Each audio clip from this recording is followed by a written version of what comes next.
लेटिंग गो आपकी पीढ़ी का बड़ा प्रसिद्ध शब्द है। हमारी पीढ़ी में तो वो नहीं होता था।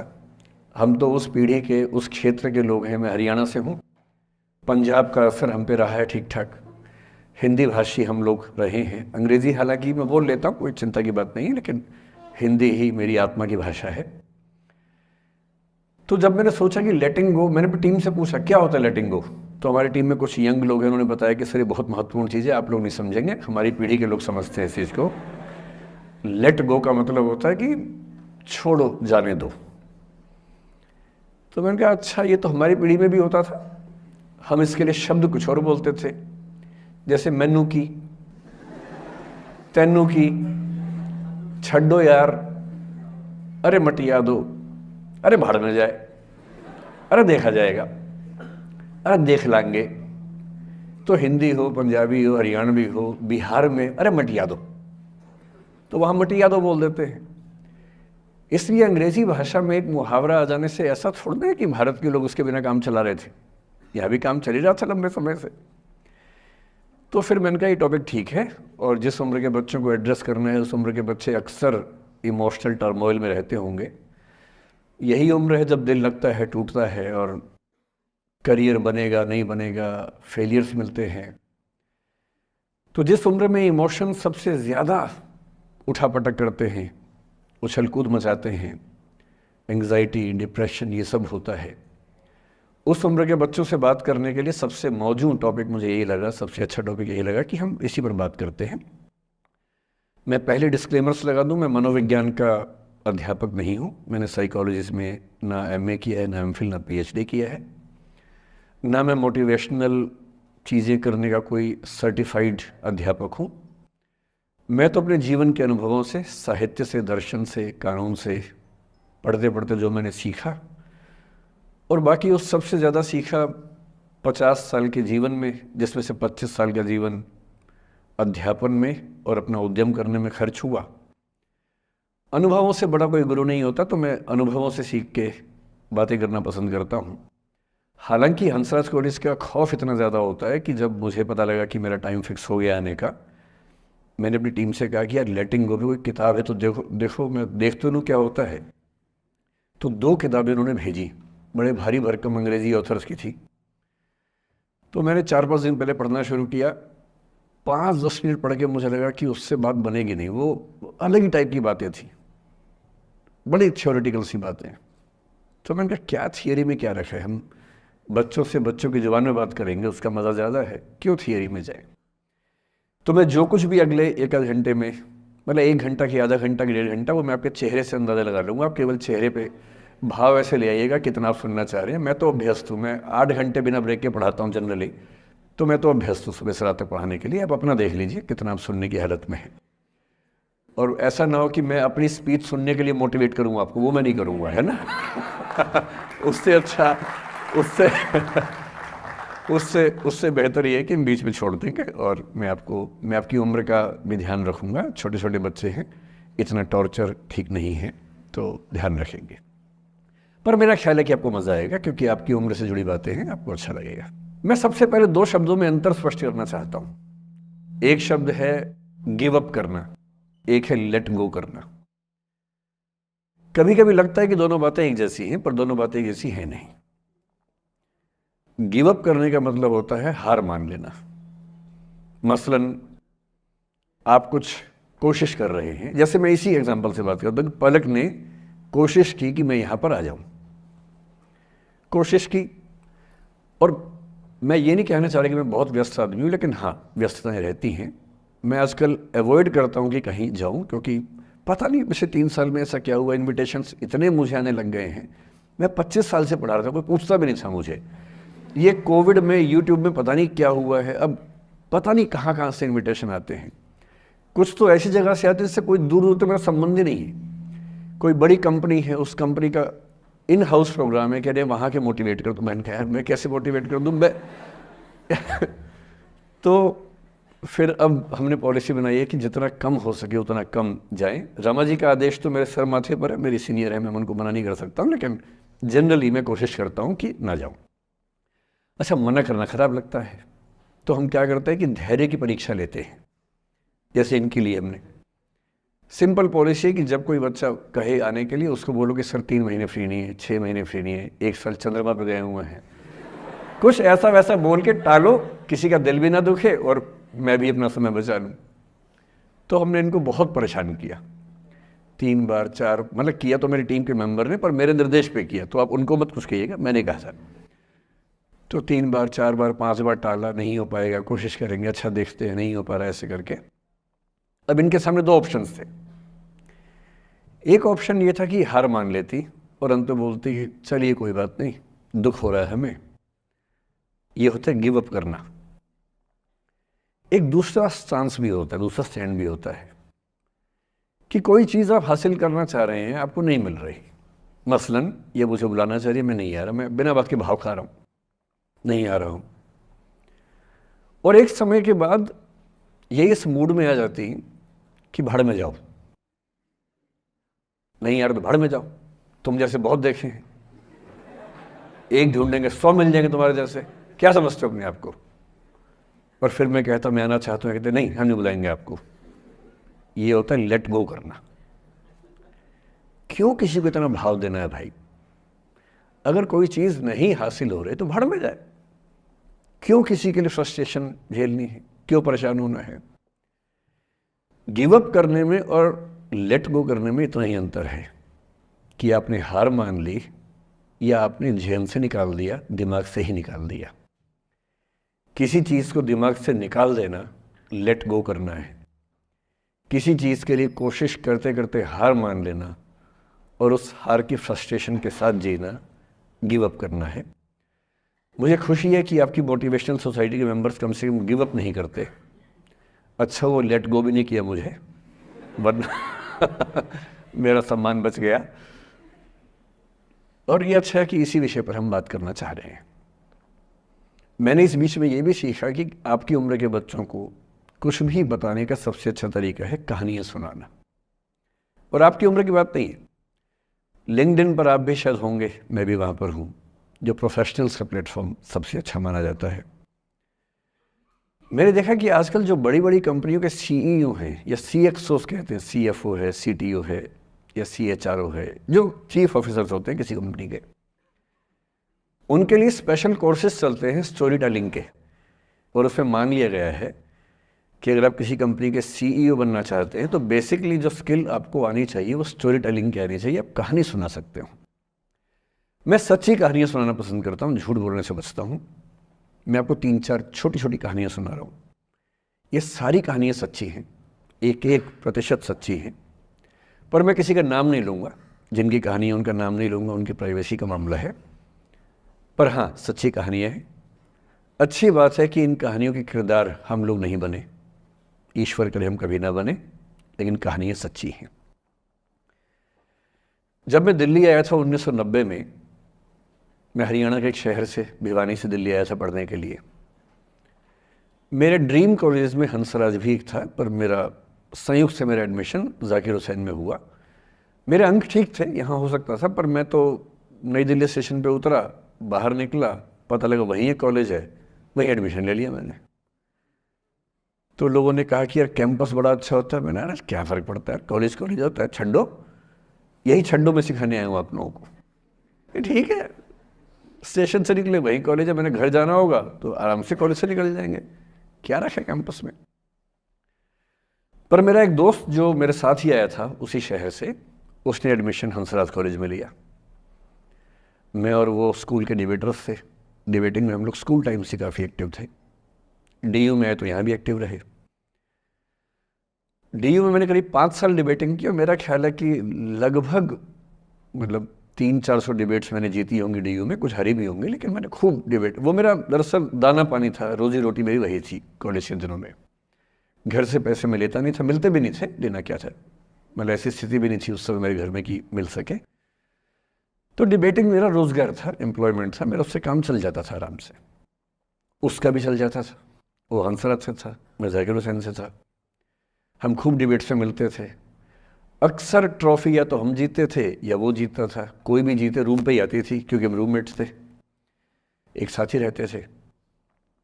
वो मुझसे योग्यताओं के मामले में 21 था, बल्कि अगर वो 21 था तो मैं 15 ही रहा हूँगा या 12 रहा हूँगा, 22 या 21 तो नहीं रहा हूँगा, मुझसे बेहतर था योग्यताओं में, बड़ा अच्छा व्यक्ति था।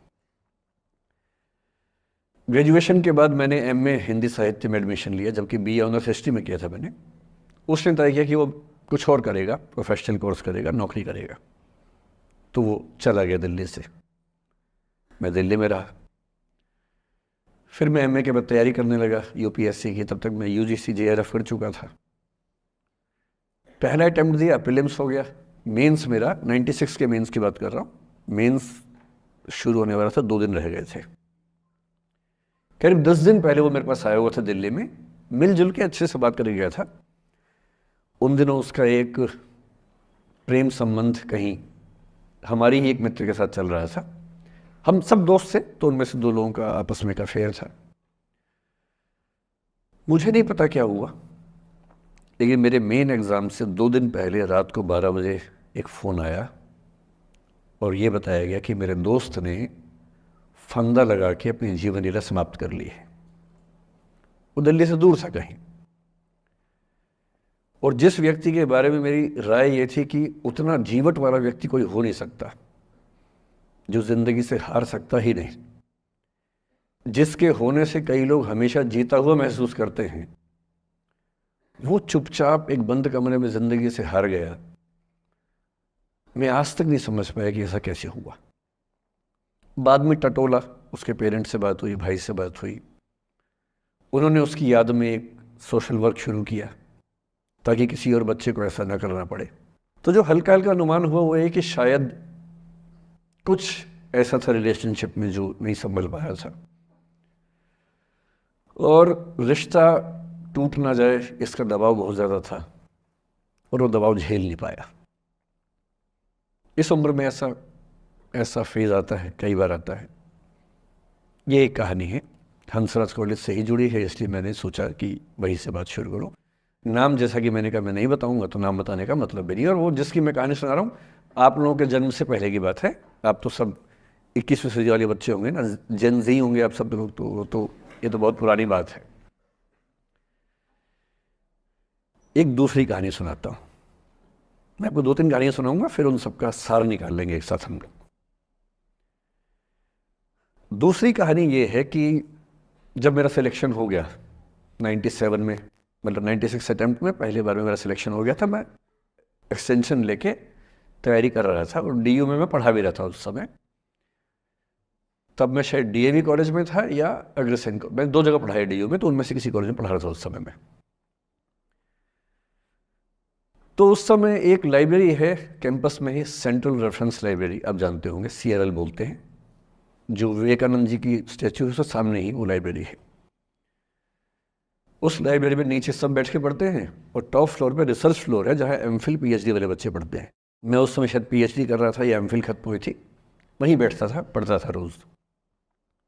कई दोस्त पढ़ते थे हम लोग वहाँ। हम सुबह 8 बजे लाइब्रेरी खुलते ही वहाँ घुसते थे, रात को 1 बजे निकलते थे लाइब्रेरी बंद होने के समय। तो वहाँ एक छत थी, छत पे छोटी सी कैंटीन थी जहाँ हम लोग जब जब बोर होते थे दिन में 3-4 बार जाके चाय पीते थे। चाय पी ली, बिस्किट खा लिया, थोड़ी गप्पे मार ली, वो सब वहाँ करते थे। तो वहाँ मेरे बहुत सारे दोस्त थे, उनमें से कई लोग अब बहुत सीनियर सिविल सर्वेंट्स हैं, कुछ लोग प्रोफेसर्स हैं डीयू में। 2 बच्चे थे मुझसे जूनियर, 3-4 साल जूनियर थे, बड़े प्यारे बच्चे थे। मुझे उस समय तक पढ़ाई लिखाई का शौक अच्छा खासा हो गया था, तो वो रोज़ मेरे साथ बैठते थे केवल बात करने के लिए। किसी मुद्दे पर बहस करनी है तो बहस होती थी, समझते थे। फिर मुझे पता लगा कि वो दोनों रिलेशनशिप में हैं, रिश्ते में हैं, दोनों ने शादी भी कर ली। उनकी योजना डीयू में पढ़ाने की थी या सिविल सर्विस की भी थी शायद, पता नहीं। मेरा इंटरेक्शन बहुत ज़्यादा उसके बाद रहा नहीं उनसे, क्योंकि मैं सर्विस में चला गया था। इतने जिज्ञासु बच्चे थे दोनों, इतने जिज्ञासु कि उनसे मिलकर तबीयत खुश हो जाती थी, कि हर चीज़ जानने का मन करता था उनका, हर विषय पढ़ने का मन करता था। एकदम जीवन से भरे हुए बच्चे, आंखों में चमक ऐसे। फिर दोनों की शादी हुई तो मैं शादी में जा नहीं पाया। क्योंकि मेरा रिश्ता सिर्फ लाइब्रेरी में 1 घंटा गप मारने वाला था, उससे ज़्यादा था नहीं रिश्ता उनके साथ। फिर सुनता रहता था कि मैं सब बढ़िया चल रहा है, पढ़ाई कर रहे हैं, तैयारी कर रहे हैं। इंटरकास्ट मैरिज की उन लोगों ने, खूब हंगामा हुआ, दोनों घर में तलवारें खींच गई, किसी तरह से तलवारें संभाली गई, मैनेज हुआ, दोनों साथ रहने लगे। और फिर 3-4 साल के बाद एक दिन मैंने खबर सुनी कि उस बच्ची ने फंदा लगा के जीवन लीला समाप्त कर ली। ये बात भी दिल्ली विश्वविद्यालय की, ये उस दौर के सब लोग इस कहानी को जानते हैं। मेरे ख्याल से दोनों कहानी आपकी प्रिंसिपल मैडम जानती होंगी, नहीं ध्यान कर पाएंगे तो मैं उनको जैसे नाम बोलूँगा अकेले में वो तुरंत समझ जाएंगे मैं किसकी बात कर रहा हूँ। मैं आज तक नहीं समझ पाया कि ऐसा क्या हुआ होगा। तो बाद में अनुमान जो हुआ वो ये, इंटरकास्ट मैरिज, परिवार का दबाव, समाज का दबाव, आपस के दबाव, टॉक्सिक रिलेशनशिप, अंत में उस दबाव को न झेल पाना और जीवन समाप्त कर देना, ये हुआ। ये 2 घटनाएं हैं।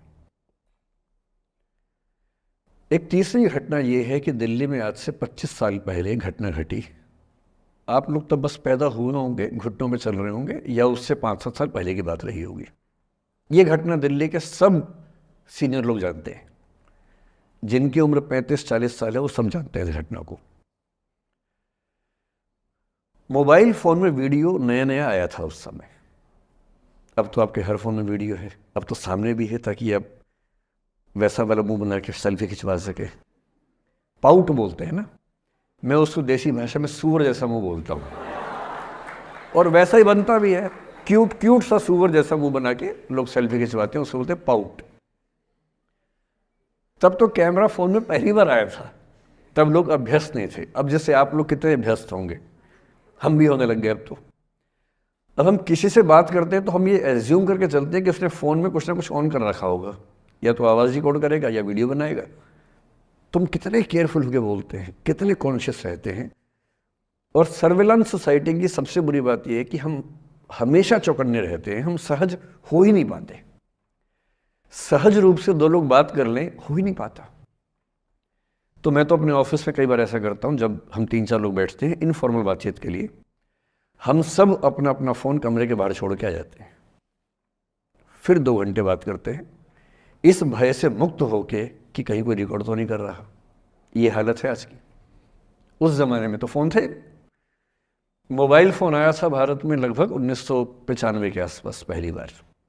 बड़ा महंगा था, 16 रुपये प्रति मिनट इनकमिंग, 16 रुपये प्रति मिनट आउटगोइंग, ये रेट से उस समय।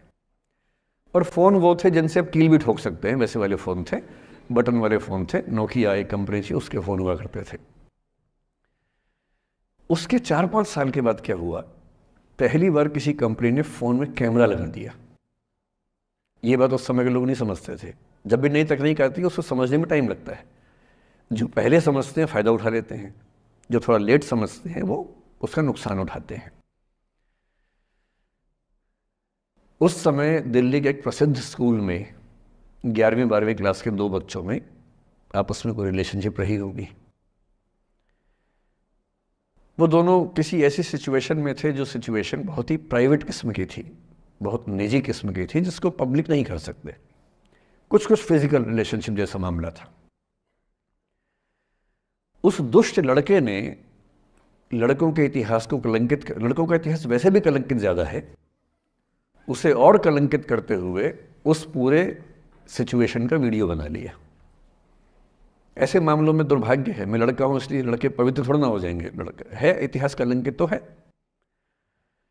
उसका वीडियो बना लिया और दुष्टता का चरम स्तर निभाते हुए वो वीडियो अपने दोस्त को शेयर कर दिया। ये कहे कि किसी और को दिखाना मत, जैसा कि होता है अफवाहों की दुनिया में। हर अफवाह एक व्यक्ति एक को ही बताता है, ये कह के किसी और को मत बताना, और अगला व्यक्ति भी अगले को यही कह के बोलता है किसी और को मत बताना। और इस तरह से पूरे शहर को खबर होती है और सबको लगता है कि सिर्फ मुझे पता है। वो वीडियो फैल गया। नए नए फ़ोन आए थे, पर वो फ़ोन कम लोगों के पास थे, कैमरे वाले फ़ोन। तो फ़ोन से कितना फैलता? ज़्यादा नहीं फैला। लेकिन उस समय दिल्ली की एक कुख्यात मार्केट हुआ करती थी, पालिका बाज़ार, अभी भी है, पर तब वो कुछ और कामों के लिए कुख्यात हुआ करती थी। अब तो कपड़े मिलते हैं, तब कपड़ों के साथ कई चीज़ें और मिलती थी वहाँ। जैसे गंदी फिल्मों की सीडी चाहिए हो तो वहाँ मिलती थी, ग्रे मार्केट में, चोरी छिपे। इस वीडियो को सीडी में कन्वर्ट करके लोगों ने वहाँ से खरीदा, लाखों करोड़ों की संख्या में। नए नए टेलीविज़न चैनल प्राइवेट आए थे, और प्राइवेट टीवी चैनल को खबरों की भूख इतनी होती है कि वो खबर के लिए जान दे सकता है और जान ले भी सकता है किसी की। 24 घंटे इस खबर पे, इस चीज़ पर खबरें चल रही थी सारे चैनल्स में कि ये वो लड़का है जिसने ऐसा किया, ये वो लड़की है, ये वो स्कूल है, इस स्कूल की प्रिंसिपल से बात करेंगे, इससे बात करेंगे। वो जो बच्ची थी जिसकी इसमें कोई गलती नहीं थी, सिवाय इसके कि वो किसी एक लड़के से प्रेम करती थी, जो कि उस उम्र में बच्चे कर बैठते हैं, इसके लिए बहुत चिल्लपौनी मचानी चाहिए। बच्चों को आप हर बात पे अपराधी नहीं मान सकते। उस बच्चे की गलती सिर्फ इतनी थी कि उसने अपने दोस्त पे भरोसा किया, जो भरोसे के लायक था नहीं। वो नीच किस्म का व्यक्ति था जिसने उस संबंध की गरिमा को समझा नहीं। उस बच्ची के घर के बाहर 24 घंटे न्यूज़ चैनल से कैमरे खड़े रहे। घर से कोई भी निकले, 50 कैमरे पीछे। आप बताइए आपकी बेटी कैसी है, आप बताइए आपकी बहन कैसी है। अंत में उस पिता ने अपनी बच्ची को इस देश से बाहर भेज दिया। उसके कुछ दिन बाद की जो खबर टीवी चैनल से नहीं दिखाई, उसके पिता ने आत्महत्या कर ली। ये तीसरा इंसिडेंस है। ये सारी खबरें सच्ची बता रहा हूं मैं, इनमें से एक भी झूठ नहीं है।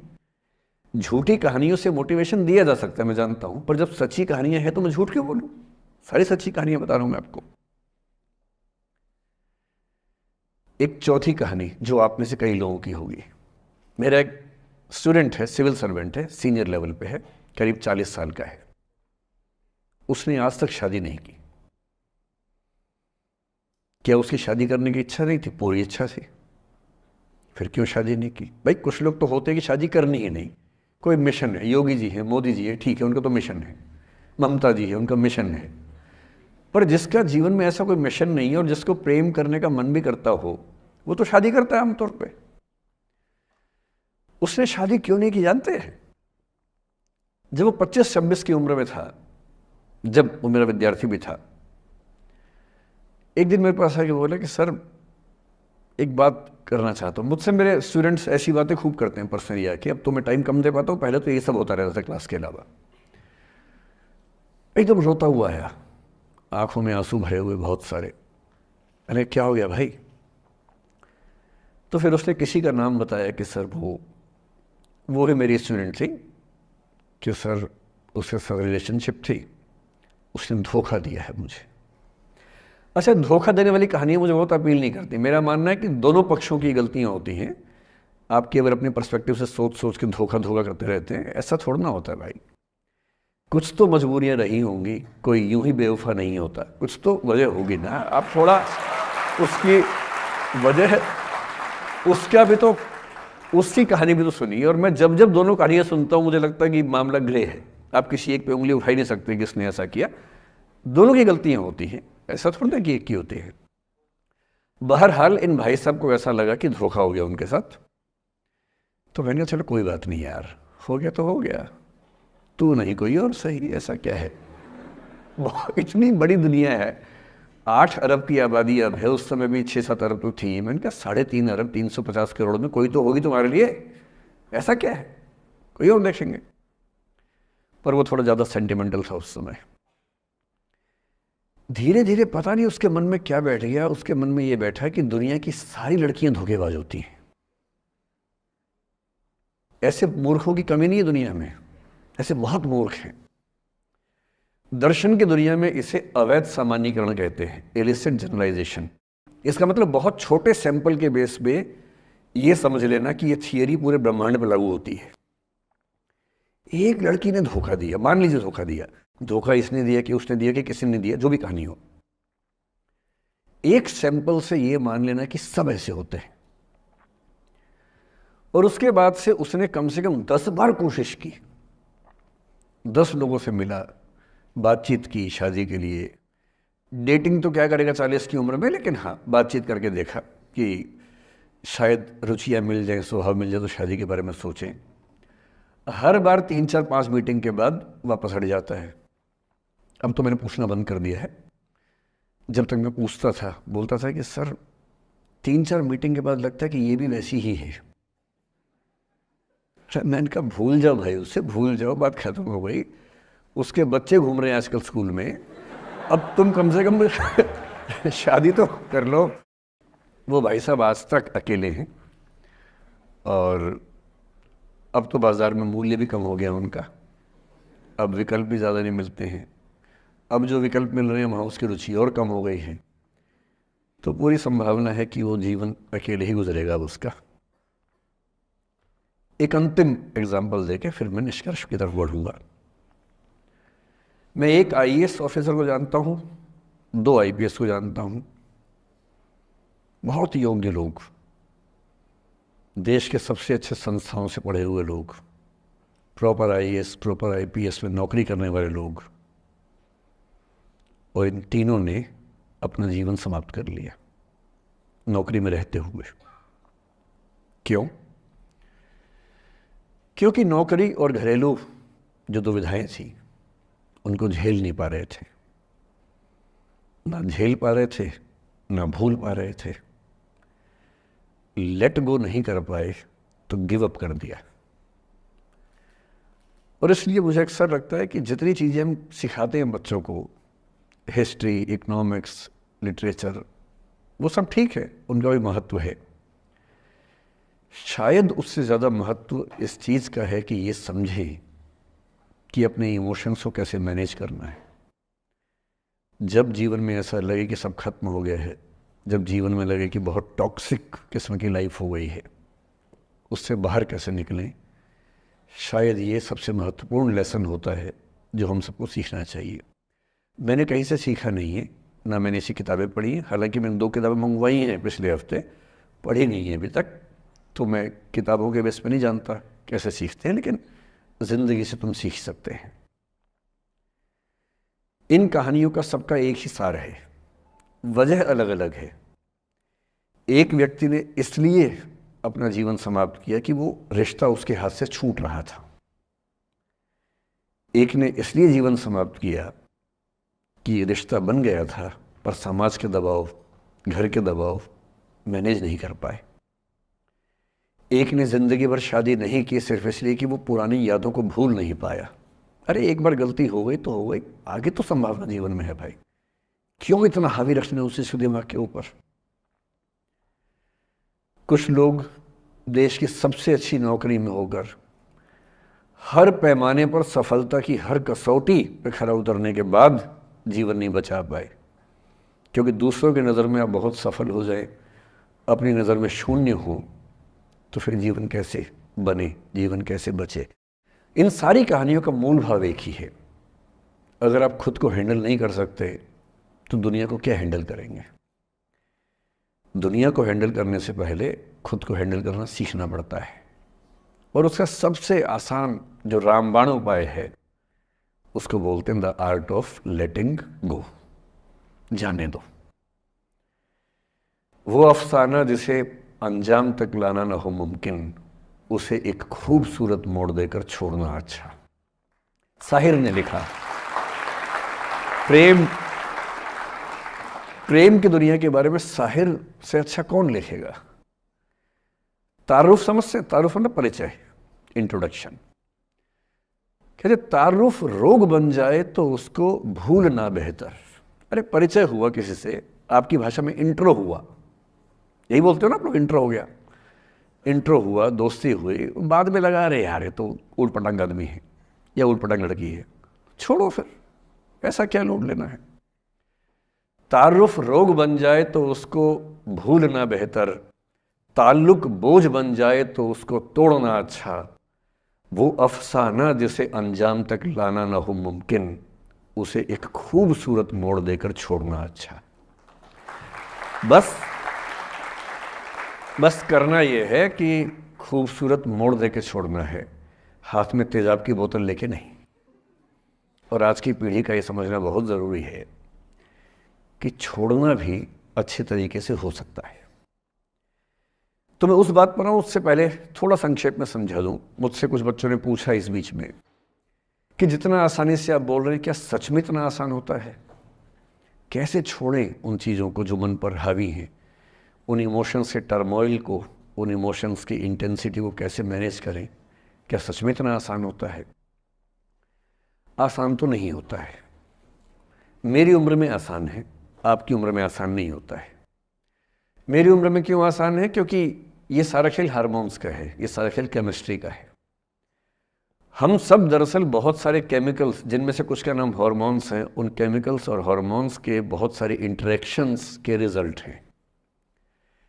इसलिए जब कोई बच्चा जैसे छोटे बच्चे हमेशा उछलते रहते हैं, पेरेंट्स थके रहते हैं, ये इन सभी केमिस्ट्री का परिणाम है, शौक का मामला नहीं है। आपकी उम्र जो होती है किशोरावस्था और युवावस्था की शुरुआती उम्र, मैं मान के चल रहा हूँ कि आप सब लोग 17 से 22-23 के बीच के लोग हैं, बच्चे हैं। कुछ तो अभी शादी भी नहीं कर सकते होंगे, वो वाले होंगे ना। लड़के तो नहीं कर सकते होंगे भी, 21 के कहाँ हुए होंगे। तो वो वाली उम्र आप लोगों की है। इस उम्र में इमोशंस का टर्मोइल, इस उम्र में इमोशंस का बिखराव इतना ज़्यादा होता है कि संभालना बड़ा मुश्किल होता है। जैसे जैसे आप मैच्योर होंगे, बड़े होंगे, बूढ़े होंगे, बूढ़े और मैच्योर काफ़ी हद तक समानार्थक शब्द होते हैं। बूढ़ा आदमी आमतौर पर मैच्योर हो ही जाता है, और जो मैच्योर हो जाता है उसको लोग बुढ़ा ही बोलते हैं, चाहे वो दोस्त हो आपका। तो मैच्योर होने के बाद मैच्योरिटी के कई लक्षण हैं, 10-20 लक्षण। उनमें से एक ये है कि आपके इमोशंस में इंटेंसिटी उतनी नहीं रह जाती जितनी बचपन में होती है। मसलन कोई आपका दोस्त आपसे कुछ खराब कह दे, आप 3-4 घंटे बेचैन रहेंगे, बार बार मैसेज टाइप करेंगे, फिर डिलीट करेंगे, फिर टाइप डिलीट, वो भी टाइप डिलीट चल रहा है। एक दिन हो गया बात हुए, ना वो पढ़ पा रहे हैं ना आप पढ़ पा रहे हैं, बेचैनी चरम पे है। अब इतना ही मामला है, नाक का सवाल है कि पहले कौन झुकेगा। सारे संबंधों में स्तर इसी बात से तय होता है कि पहले कौन झुकेगा, और जो एक आध बार झुक गया वो जिंदगी भर झुकता है उसके बाद। इससे लोग शुरू में बहुत केयरफुल होते हैं कि झुकना नहीं है। 3-4 ज्ञानी पीछे बैठे ही होते हैं कि नहीं, झुकना नहीं है, वो झुकेगा, वो झुकेगी, तू क्यों झुकेगा। इन ज्ञानियों से बचना बहुत ज़रूरी है, ज़िंदगी जहर बना देंगे आपकी। अब दोनों ईगो फाइट कर रहे हैं कि पंजा किसका गिरेगा, इस पर फाइट चल रही है। 2 दिन हो गए, 3 दिन हो गए, उसके बाद एक आध आदमी पिघल जाता है, उसको लगता है भाड़ में जाए यार, बात ही नहीं हो पा रही, तुम ईगो कर रहे हो। फिर वो फ़ोन मिलाता है, ये भी फ़ोन की इंतज़ार में 3 दिन से सो भी नहीं रहा बेचारा। हीरो बेशक बन ले पर बेचैन तो भाई। खटाक से फ़ोन उठता है, अब दोनों कान में फ़ोन लगा के रखिए, कोई नहीं बोल रहा, चुप। क्या बातचीत चल रही है सोचिए, एक भी शब्द नहीं, एकदम चुप। थोड़ी देर के बाद कंफर्म करने के लिए कि है भी या नहीं, एक बोलता है हेलो, वहाँ से आवाज़ आती है कोई एक मैं थोड़ा ऐसी जोकर टाइप की बात करता हूँ, मुझे मोटिवेशनल स्पीकर ना समझे आप लोग, मैं ऐसी हंसी मजाक ही करना आता है मुझे, वही मैं करता हूँ। लेकिन इससे आप ये ना सोचिए कि मुझे पढ़ाना नहीं आता, मैं पढ़ा भी लेता हूँ इसके लिए मुझे वो भी आता है, लेकिन अभी क्योंकि आप बच्चे छोटे हैं तो मैं आपके साथ वैसी बात ही कर रहा हूँ। अब ये सब चल रहा है। अब इसमें अगर कोई एक व्यक्ति झुक गया, बात आगे हो गई तो हो गई, वरना कई रिश्ते ऐसे भी होते हैं जो इसी बिंदु पे खत्म हो जाते हैं कि तेरा भाई नहीं झुकेगा, भाभी झुकेगी, और उधर जीजू झुकेंगे, दीदी नहीं झुकेगी। जीजू झुकेंगे, दीदी क्यों झुकेगी, और ना जीजू झुक रहे ना भाभी झुक रही और उस चक्कर में जो अभी बेचारा रिश्ता बना भी नहीं था, वही वो ज़मींदोज़ हो गया, वही वो ख़त्म हो गया। पर ठीक है, हो गया तो हो गया, भाड़ में जाए, ऐसा क्या है, डर किस बात का है इसमें। लेकिन मैं फिर भी आपसे कहूँगा, मेरी उम्र में क्या होता है, जैसे मुझे कोई फ़ोन करे कि मैं आपसे बहुत नाराज़ हूँ, तो मैं कहता हूँ अच्छा ठीक है, कल बात करेंगे। नहीं, मैं आपसे बहुत नाराज़ हूँ, मेरा दिल टूट गया है।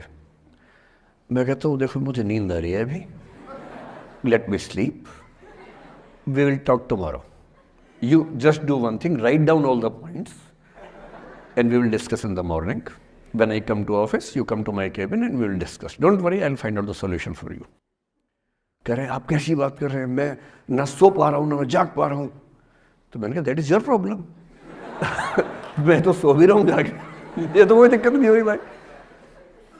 तो मैं तो ऐसा हो चुका हूँ कि दुनिया में कुछ भी हो जाए मुझे टाइम पे नींद आ जाती है, कुछ भी हो जाए। मतलब एक आध, अब जैसे मेरी माता जी की मृत्यु हुई तो मुझे नींद नहीं आई कुछ दिनों तक, ठीक बात है, नहीं आनी चाहिए उस समय, तब भी आ गई तो फिर इंसान और पत्थर में क्या अंतर बचा, सीधी सी बात है। But keeping aside those rare instances, कोई कुछ भी कर ले हमें तो बढ़िया नींद आती है।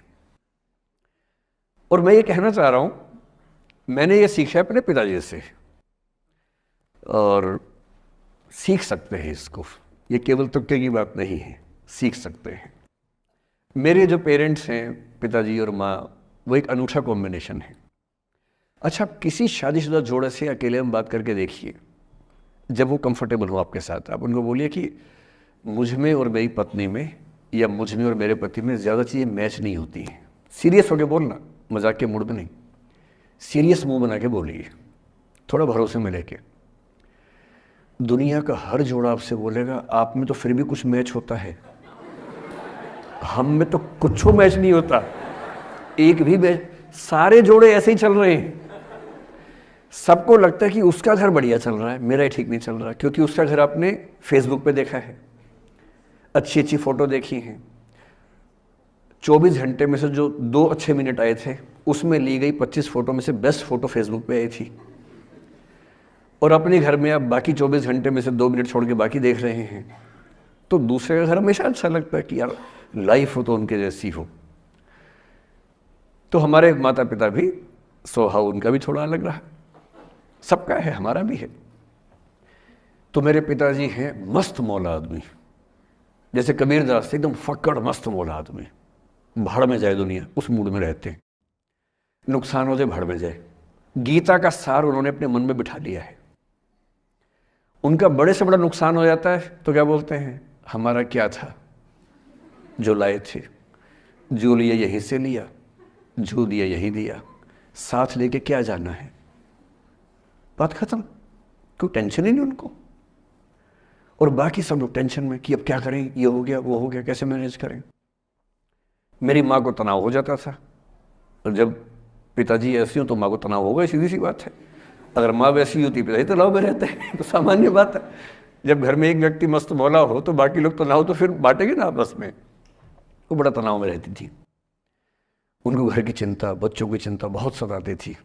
पिताजी भी चिंतित थे बच्चों को लेकर, जैसे कोई पिता होता है, पर उनकी नेचर थी कि ठीक है देख लेंगे जो होगा, अरे देख लेंगे, अरे भाड़ में जाओ, उस मूड में रहते हैं, आज भी रहते हैं। मेरी माँ 73 की उम्र से कुछ महीने पहले चल बसी, उनका जीवन समाप्त हुआ। मतलब मुझे नहीं पता कि जीवन क्यों समाप्त होता है, क्योंकि बड़े बूढ़े कहते हैं कि हर व्यक्ति के सांस का इतिहास है, सांसें लिखी हुई हैं ईश्वर ने, उतनी सांसें मिलेगी। मुझे बहुत भरोसा इस बात में है नहीं, क्योंकि भगवान ऐसा क्यों करेगा कि जापान में सांसें ज्यादा लिखेगा और अफ्रीका में कम लिखेगा, भगवान ऐसा क्यों करेगा। और अगर सांसें पहले से लिखी हुई है तो हमारी जीवन प्रत्याशा क्यों बढ़ती जा रही है। अगर सांसें पहले से फिक्स हैं तो आजादी के समय से लेकर आज के 70 साल में जीवन प्रत्याशा लगभग 2.5-3 गुना बढ़ गई। और हम ये भी कहते हैं कि लोग खराब हैं। अगर लोग बुरे हैं तो जीवन छोटा होना चाहिए कर्मों के हिसाब से। लोग खराब हैं और जीवन बड़ा होता जा रहा है। तो मुझे उन मान्यताओं में बहुत भरोसा है नहीं कि सांसें लिखी हुई हैं। अगर सांसें लिखी होती तो मनुष्य की औसत आयु 25 साल से ऊपर नहीं होनी चाहिए थी, 25-30 मैक्सिमम। और हम 70-80 साल धूमधाम से जी रहे हैं, जिसका मतलब है कि ये भगवान से ज़्यादा इंसान ने लिखा है, मेडिकल साइंस ने लिखा है, वैज्ञानिकों ने लिखा है। और मैं ऐसा व्यक्ति हूँ, मैं बहुत धार्मिक व्यक्ति हूँ नहीं, और मैं इसको छिपाता भी नहीं हूँ। मैं बहुत छिप छिप के बहुत जी लिया। अब मैंने ठान लिया कि मैं जैसा हूँ वैसा रहूँगा। ना मुझे किसी पार्टी से मतलब है, ना किसी विचारधारा से मतलब है। मैं विचार वाला आदमी हूँ, धारा वाला नहीं हूँ। जिसको धारा में बहना है बहे, हम तो अकेले चलेंगे, विचार के साथ चलेंगे। जो ठीक लगता है वो बोलेंगे और वैसे ही रहेंगे। हाँ, गलत बोलने से बचता हूँ, किसी के बारे में गलत बोलना मुझे अच्छा नहीं लगता है, लेकिन जो सही लगता है वो तो बोलूँगा ना भाई। मेरे पिताजी 81 साल के हैं, अभी 81 साल के हुए कुछ दिन पहले, और एकदम मस्त मौल आदमी है, मुझसे ज़्यादा युवा हैं। मैं 50 साल का बूढ़ा हूँ, वो 81 साल के युवा हैं। उनके चेहरे की चमक, मतलब कई ट्यूबलाइट फेल है उनके सामने, ऐसी चमक चेहरे पर रहती है। क्यों रहती है? उसकी एक वजह यह कि वो रोज़ सुबह 2-3 घंटे प्राणायाम, योग, ध्यान, बहुत कुछ करते हैं। उनका भोजन इतना संतुलित है, सप्ताह में कम से कम एक बार, कभी कभी महीने में 4 से ज़्यादा 6-7 बार उपवास करते हैं पूरा पूरा। वो सब चीज़ें उनके अभ्यास में हैं जो मेरे अभ्यास में उतनी नहीं है। मैं भी कोशिश करता हूँ पर अभी उतना सफल नहीं हो पा रहा हूँ। पर मेरी राय में उनके इस सुंदर जीवन का सबसे बड़ा राज ये क्षमता है कि वो हर चीज़ को लेट गो कर देते हैं। तनाव उनके पास आता है तो फिसल के निकल जाता साइड से, लेते ही नहीं तनाव किसी बात का। कुछ भी हो जाता है तनाव ही नहीं लेते। और मुझे लगता है कि काश ये चीज़ मेरी माँ के स्वभाव में होती, कम से कम 10 साल उनका जीवन और ज़्यादा तो होता। और मैं अपने अनुभव से बता रहा हूँ, बहुत विश्वास से बता रहा हूँ। मैं ना सोने जागने में नियमित व्यक्ति हूँ, ना मैं बहुत कसरत करता हूँ, ठीक हूँ, मतलब बुरा भी नहीं हूँ, ठीक हूँ। मेरी उम्र के अधिकांश लोग बीपी, शुगर, बहुत बीमारियों से ग्रस्त हैं, मैं फिलहाल नहीं हूँ। क्यों नहीं हूँ? मेरे पास इसका उत्तर एक ही है, मैं लोड लेता नहीं किसी बात का, दबाव लेता नहीं, तनाव लेता नहीं। भाई अच्छा हो रहा है तो भी ठीक है। जब मैं सफल, जैसे मैं 3 साल में पिछले काफ़ी सफल हो गया, जितना मुझे नहीं होना चाहिए था, मैं तो कैसे हो गया हूँ सफल। अगर मैं सफल हो गया तो मैं इस बात का लोड भी नहीं ले रहा कि मैं सफल क्यों हो गया। अरे हो गया तो कैसे हो गया, कई लोग हो जाते हैं, हम भी हो गए, ऐसा क्या है। कल को नहीं रहूंगा मान लीजिए, ऐसा हो सकता है, कल को फेल हो जाऊं कहीं। फेलियर को पचाना पता नहीं कितना मुश्किल होता होगा लोगों के लिए। मैं अपने बारे में जानता हूं, मुझे मुश्किल नहीं होने वाला, क्योंकि मैंने सफलता का लोड लिया ही नहीं अपने ऊपर। विफलता मुझे क्या प्रभावित करेगी, बहुत फर्क नहीं पड़ता है। और मैं दावे से कह रहा हूं कि यदि ये टेम्परामेंट आपका हो, जो मेरे पिताजी से मैंने सीखा है, तो आप जिंदगी में सफल कितने होंगे वो एक अलग पैरामीटर है, पर आपकी ज़िंदगी शानदार होगी। और जितनी ज़िंदगी आपकी है, जितनी सांसें आप कहते हैं कि लिखी हुई हैं, गारंटी से कह रहा हूं कि 10 साल बढ़ जाएंगे। कुछ और लोगों के आप कम कर देंगे अलग बात है, लेकिन अपने 10 साल बढ़ा लेंगे। इसलिए ये सीखना बहुत ज़रूरी है कि कैसे लेट गो करना है ज़िंदगी की चीज़ों को। 3-4 प्रसंग होते हैं। एक होता है कि आप किसी को बहुत चाहते हैं पर वो आपको नहीं चाहता। आपकी उम्र में ये सब तो खेल होता है, और क्या खेल होता है। मेरे घर में 2 बच्चे हैं 17 साल के, तो मैं उनको देख के समझता रहता हूँ। वो मुझसे छुप छुप के किसी से बात करते हैं और मैं छुप छुप के सुन लेता हूँ। तो उन्हें नहीं पता, मुझे तो नाम भी पता है किससे बात करते हैं, एक आध का तो एड्रेस भी पता है मुझे।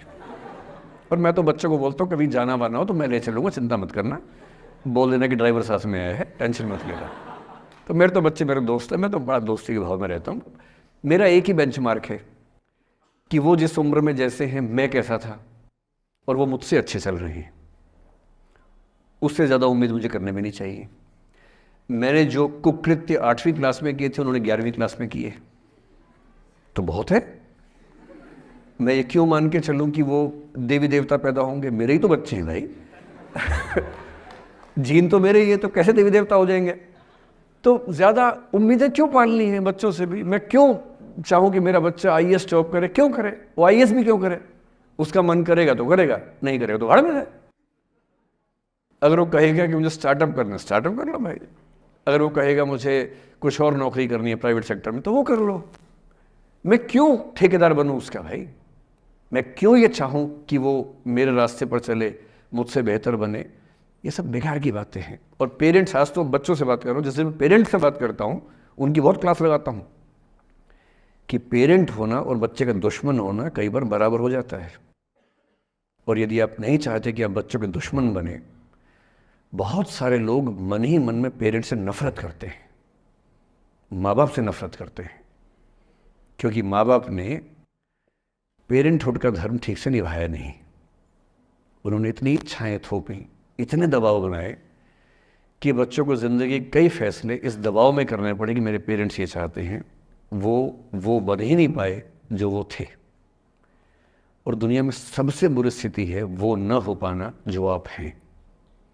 अपनी सहजता से दूर होना, इससे बड़ी बुरी कोई स्थिति नहीं। साहित्य में इस पर खूब लिखा गया है। कामायनी एक रचना बड़ी प्रसिद्ध है जयशंकर प्रसाद की, उसमें मूल समस्या ही ये है, ज्ञान दूर कुछ क्रिया भिन्न है, इच्छा क्यों पूरी हो मन की, एक दूसरे से न मिल सके यही विडंबना है जीवन की। आपका दिमाग कुछ कहता है, दिल कुछ कहता है, कर कुछ हो रहे हैं आप। जिस व्यक्ति का दिमाग, दिल और हरकतें आपस में कनेक्टेड हैं, कंसिस्टेंट हैं, उससे ज़्यादा सुखी कोई मनुष्य नहीं है। इसलिए मैं अक्सर कहता हूँ कि आप खुश हैं या नहीं, इसका सबसे बड़ा पैरामीटर ये है, आपका दिमाग, आपका दिल, आपकी हरकतें, आपके एक्ट्स अगर कंसिस्टेंट हैं, कोहेरेंट हैं, कनेक्टेड हैं, इंटीग्रेटेड हैं, तो आपसे ज़्यादा सुखी कोई नहीं है। और यदि आप पूरी ज़िंदगी केवल निभाने में खर्च कर देते हैं तो ठीक है, दुनिया की निगाह में आप सफल होंगे, पर किस दिन खबर आ सकती है कि अच्छे आदमी थे, नहीं झेल पाए, अंत में दिल का दौरा पड़ जाता है, बीपी हो जाता है, डायबिटीज़ हो जाता है। बच्चे बोलते हैं कि डायबिटीज़ चीनी खाने से होता है, बेकार बात है, डायबिटीज़ स्ट्रेस से होता है। डायबिटीज़ होने के बाद चीनी खाना मना है, चीनी खाने से आज तक किसी को डायबिटीज़ नहीं हुआ है। डायबिटीज़ केवल तनाव से होता है।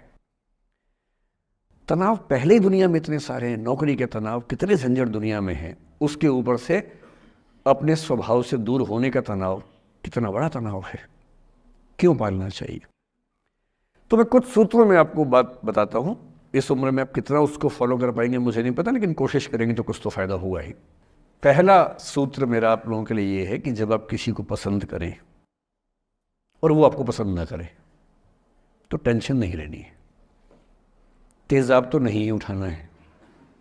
ठीक, कई लोग इस मूड में रहते हैं, मुझे पसंद नहीं करेगी, मैं राजा हूँ, मैं नवाब हूँ, मुझे पसंद नहीं करेगी। अरे तू क्या है भाई, नहीं पसंद हो तो नहीं पसंद हो, ये क्या बात हुई। सबसे पहले अपने अंदर से लोकतांत्रिक बनिए, डेमोक्रेटिक बनिए। जैसे आपको हक है किसी व्यक्ति को पसंद करने का, उसको भी हक है किसी को पसंद या नापसंद करने का। यदि कोई ऐसा व्यक्ति जिसको आप पसंद नहीं करते वो आपको प्रपोज करे तो आप उसको मना ही तो करेंगे। बस मना इज्जत से कीजिए, किसी को बेआबरू करके मत भेजिए।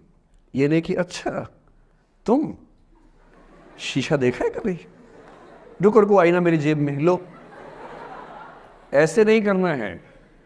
बड़े बेआबरू होकर तेरे कूचे से हम निकले, वो वाला भाव जो गालिब को आया था वो भाव नहीं आना चाहिए। अगर कोई आपको कभी प्रपोज करे, आप लोगों की उम्र है, ये सब चलता ही होगा आप लोगों के बीच में, मैं आपके टीचर से सामने बोल रहा हूँ, लेकिन मैं ऐसा ही हूँ, मैं जानता हूँ कि आपकी उम्र में से होता होगा, सब जानते हैं तो होता ही होगा। कभी किसी से ये उम्मीद मत करना कि वो आपको पसंद करे ही करे।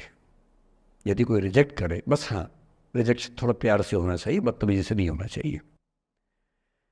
उसके अधिकारों का उतना ही सम्मान कर रहे हैं जितना आप अपने अधिकार का सम्मान करते हैं कि ठीक है भाई, आपको मैं पसंद नहीं, कोई बात नहीं, तू नहीं कोई और सही, कोई और नहीं कोई और सही, बहुत लंबी है जमी मिलेंगे लाख हंसी, इस ज़माने में सनम तू अकेली तो नहीं। कितने लोग हैं दुनिया में, ऐसा क्या है।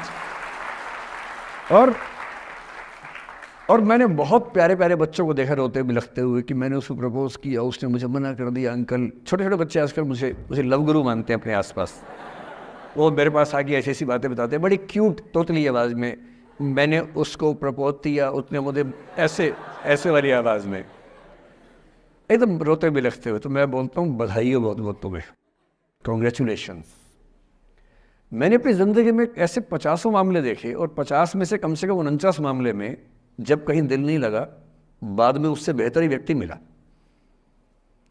अगर कभी ऐसा हो ना, मन ही मन में बधाई देना अपने आप को कि बच गया। हाँ बोल देता तो फंस जाती, हाँ बोल देते तो मर जाता। और मन में भाव वही रखना है, तू नहीं कोई और सही बात है, स्ट्रेस नहीं लेना है। मैं जानता हूं कि आपकी उम्र में आसान नहीं होता, आपको रात रात भर सपने आएंगे, बेचैनी होगी, करवटें बदलते रहे सारी रात हम, आपकी कसम, ये सब ड्रामा होता है। ये फिल्मी गीत है, मुझे गीत कविता इतना याद है कि मुझे हर बात में वही दिमाग में आता है, मैं क्या करूं। ये होता है आपकी उम्र में, पर वो भी एक फेज है। अगर ये फेज नहीं जिया तो भी क्या जीवन जिया। कभी कभी बेचैनी भी तो होनी चाहिए, वरना जिंदगी में मजा क्या है। अगर हर चीज लिनियर है, हर चीज फॉर्मुलाइज है, फिर मजा क्या है जिंदगी में। ये उठापटक, ये बेचैनी, ये घबराहट, ये तनाव, संतरास भी तो होना चाहिए कभी कभी जिंदगी में। इससे बुरी स्थिति तब होती है जब आप किसी रिलेशनशिप में हैं और वहां ब्रेकअप हो जाए, यह भी होता है। देखिए, मैं आपको बड़ी खरी खोटी सुनाने के मूड में हूं। जिस तरह का प्रेम आप लोगों की पीढ़ी में होता है, मैं ये नहीं कह रहा कि आपकी पीढ़ी खराब है, हर पीढ़ी ऐसी होती है, बस ये कि आपकी पीढ़ी को सुविधाएं ज़्यादा मिल गई हैं। हमारी पीढ़ी में ना चिट्ठी लिख के भेजनी पड़ती थी, बड़ा रिस्क होता था।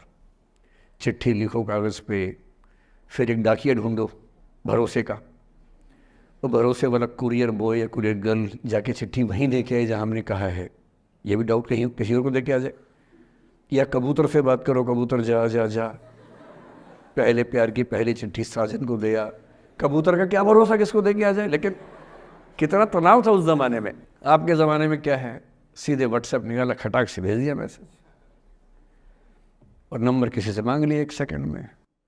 नंबर भी नहीं देना है तो किसी, कौन कौन सी ऐप होती है, मैंने सुना कुछ और ऐप्स होती है, बिना नंबर वाली भी होती है, इंस्टा होता है, एक और भी तो कोई होती है वो जिसमें कार्टून जैसा मुंह बन जाता है, स्नैपचैट। हाँ, स्नैपचैट पे चले गए, मैंने सुना है कि उसमें नंबर भी नहीं देना पड़ता है, ऐसा कुछ चक्कर है। वहाँ ढूंढ लिया। किसी को कुछ कन्वे करना इतना आसान दुनिया में कभी नहीं हुआ था जितना आज आसान है। इन सब के ऊपर टिंडर है, बम्बल है, पता नहीं क्या क्या है, राइट लेफ्ट करते जाना है, उसी में कहानी शुरू। पर ये कहानियाँ जितने हल्के तरीके से शुरू होती हैं, मैं दावे से कह रहा हूँ कि 100 में से 99 अट्रैक्शंस 1 से 2 महीने में खत्म हो जाते हैं। क्योंकि आप जिसके प्रति अट्रैक्टेड थे ना, वो तो उसका बाहर का परसोना था। जहाँ परिचय गहरा होता है, असलियत सामने आ जाती है, और जब असलियत सामने आती है झेलना बड़ा मुश्किल होता है। आपके सपने टूट जाते हैं। आप जिस छवि पे दीवाने हुए थे वो छवि तो सिर्फ छवि थी, वो तो इंसान नहीं था वैसा। 99% केसेस में मेरा ख्याल है कि अट्रैक्शन 1-2 महीने में समाप्त होता है। उसके बाद तो एक बोझ है जो आप ढो रहे हैं। कभी कभी होता है कि दोनों का खत्म हुआ तो बात आसान है, कभी कभी किसी एक का खत्म होता है, एक का नहीं होता है, वहां मामला मुश्किल हो जाता है। तो ऐसा हो सकता है आपके जीवन में कि दूसरा साथी आपका ये कहे कि भैया देखो, मैं तुम्हारे साथ कुछ महीने से हूं, पर मुझे अब अच्छा नहीं लग रहा, मैं ब्रेकअप करना चाहता हूं। मैं आपसे ये निवेदन करूंगा कि ये मान के मत चलना कि उसने आपको धोखा दिया है, क्योंकि बच्चे तुरंत उस मुद्रा में आते हैं, अच्छा अब मैं कुल्हाड़ी उठा लूंगी, अब मैं तेजाब उठा लूंगा, तूने मुझे धोखा दिया है, तूने मुझे चीट किया है, you are a cheat, you are a liar, you are a पता नहीं क्या क्या। पता, इंग्लिश में गालियां बड़ी सुंदर देते हैं बच्चे। मैं ये कहना चाह रहा हूं कि इस बात की संभावना मान के चलिए कि हो सकता है कि आपके साथ 2 महीने रहने के बाद सच में उसको ये लग जाए कि आपके साथ ट्यूनिंग ठीक नहीं है, या आपको लग जाए कि आपकी ट्यूनिंग उस व्यक्ति के साथ ठीक नहीं है। और किसी मुर्दा को अपने पास पकड़ के रखना उसका मजा नहीं है। आप किसी को बांध तो लेंगे, पर जब उसका दिल आपके पास है ही नहीं, दिल विहीन लाश अपने पास टिका के रखना, एक मुर्दे को बांध के रखना, इससे बेहतर है जाने दो। बांधना नहीं, बांधते वो हैं जिनमें असुरक्षा बहुत ज्यादा होती है। उस असुरक्षा से बचने का उपाय खुद को बेहतर बनाना है। आप इतने बेहतर हों कि आपको चाहने के लिए हजारों लोग हों। क्यों आप इतना डिपेंडेंट होते हैं कि इस एक व्यक्ति के अलावा मेरा कोई है ही नहीं दुनिया में, ऐसा क्यों सोचना है। और ऐसे ही मामले में ये करना है वो अफसाना जिसे अंजाम तक लाना ना हो मुमकिन, उसे एक खूबसूरत मोड़ देकर छोड़ना अच्छा। और ये खूबसूरत मोड़ कैसे होगा?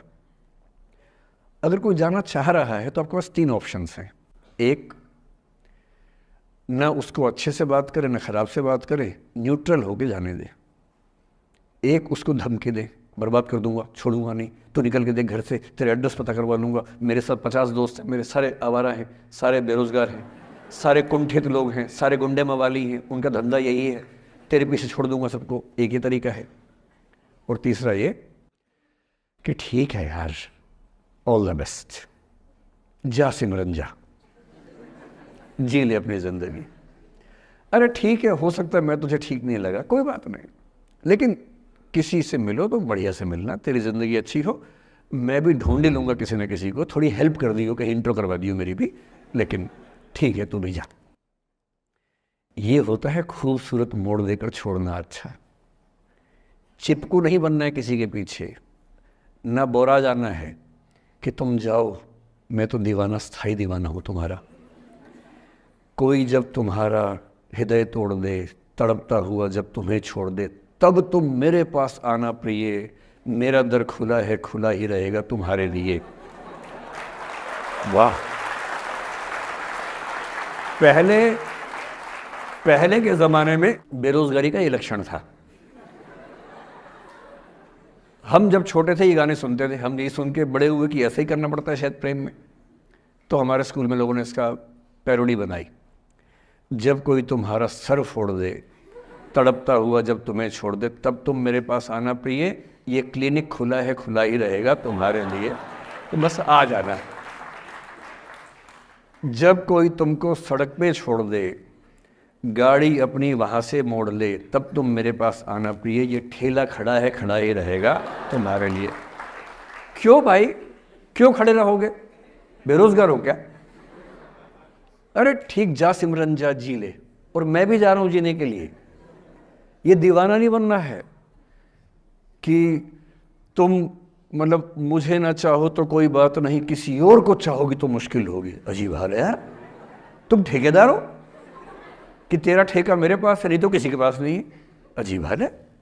अरे ठीक है भाई, उसकी ज़िंदगी है, जीने दो उसको। क्यों किसी की ज़िंदगी में इतना हावी होने का प्रयास करना है? जब आप नहीं चाहते कि आपकी ज़िंदगी में कोई हावी हो, आप क्यों किसी की ज़िंदगी में इतने हावी होंगे?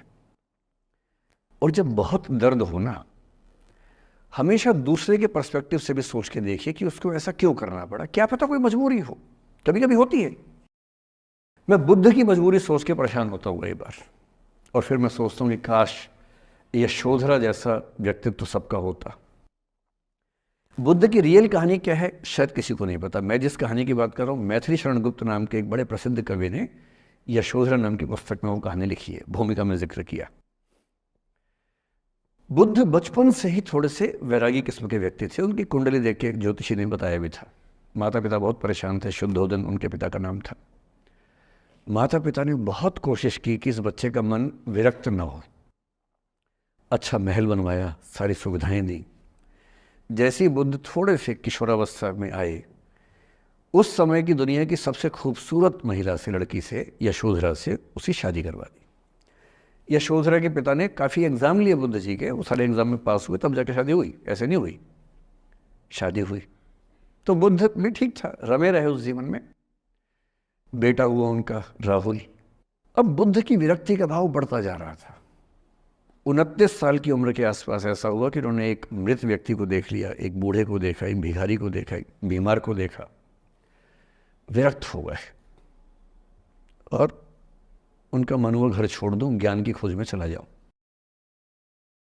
अब ज्ञान की खोज में जाएं, उनको पता है कि भाई मेरी पत्नी भी है, मेरा बेटा भी है, राज्य भी है, कैसे छोड़ दूं?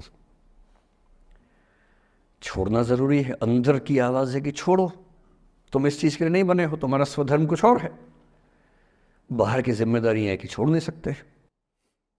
मैं अनुमान करता हूं कि बुद्ध ने शायद अपने पिताजी से कहा हो कभी कि पिताजी मैं बहुत परेशान हूं, छोड़ना चाहता हूं। तो पिता ने समझा बुझा के मना किया होगा कि बेटा शोभा नहीं देता, ऐसा मत करो।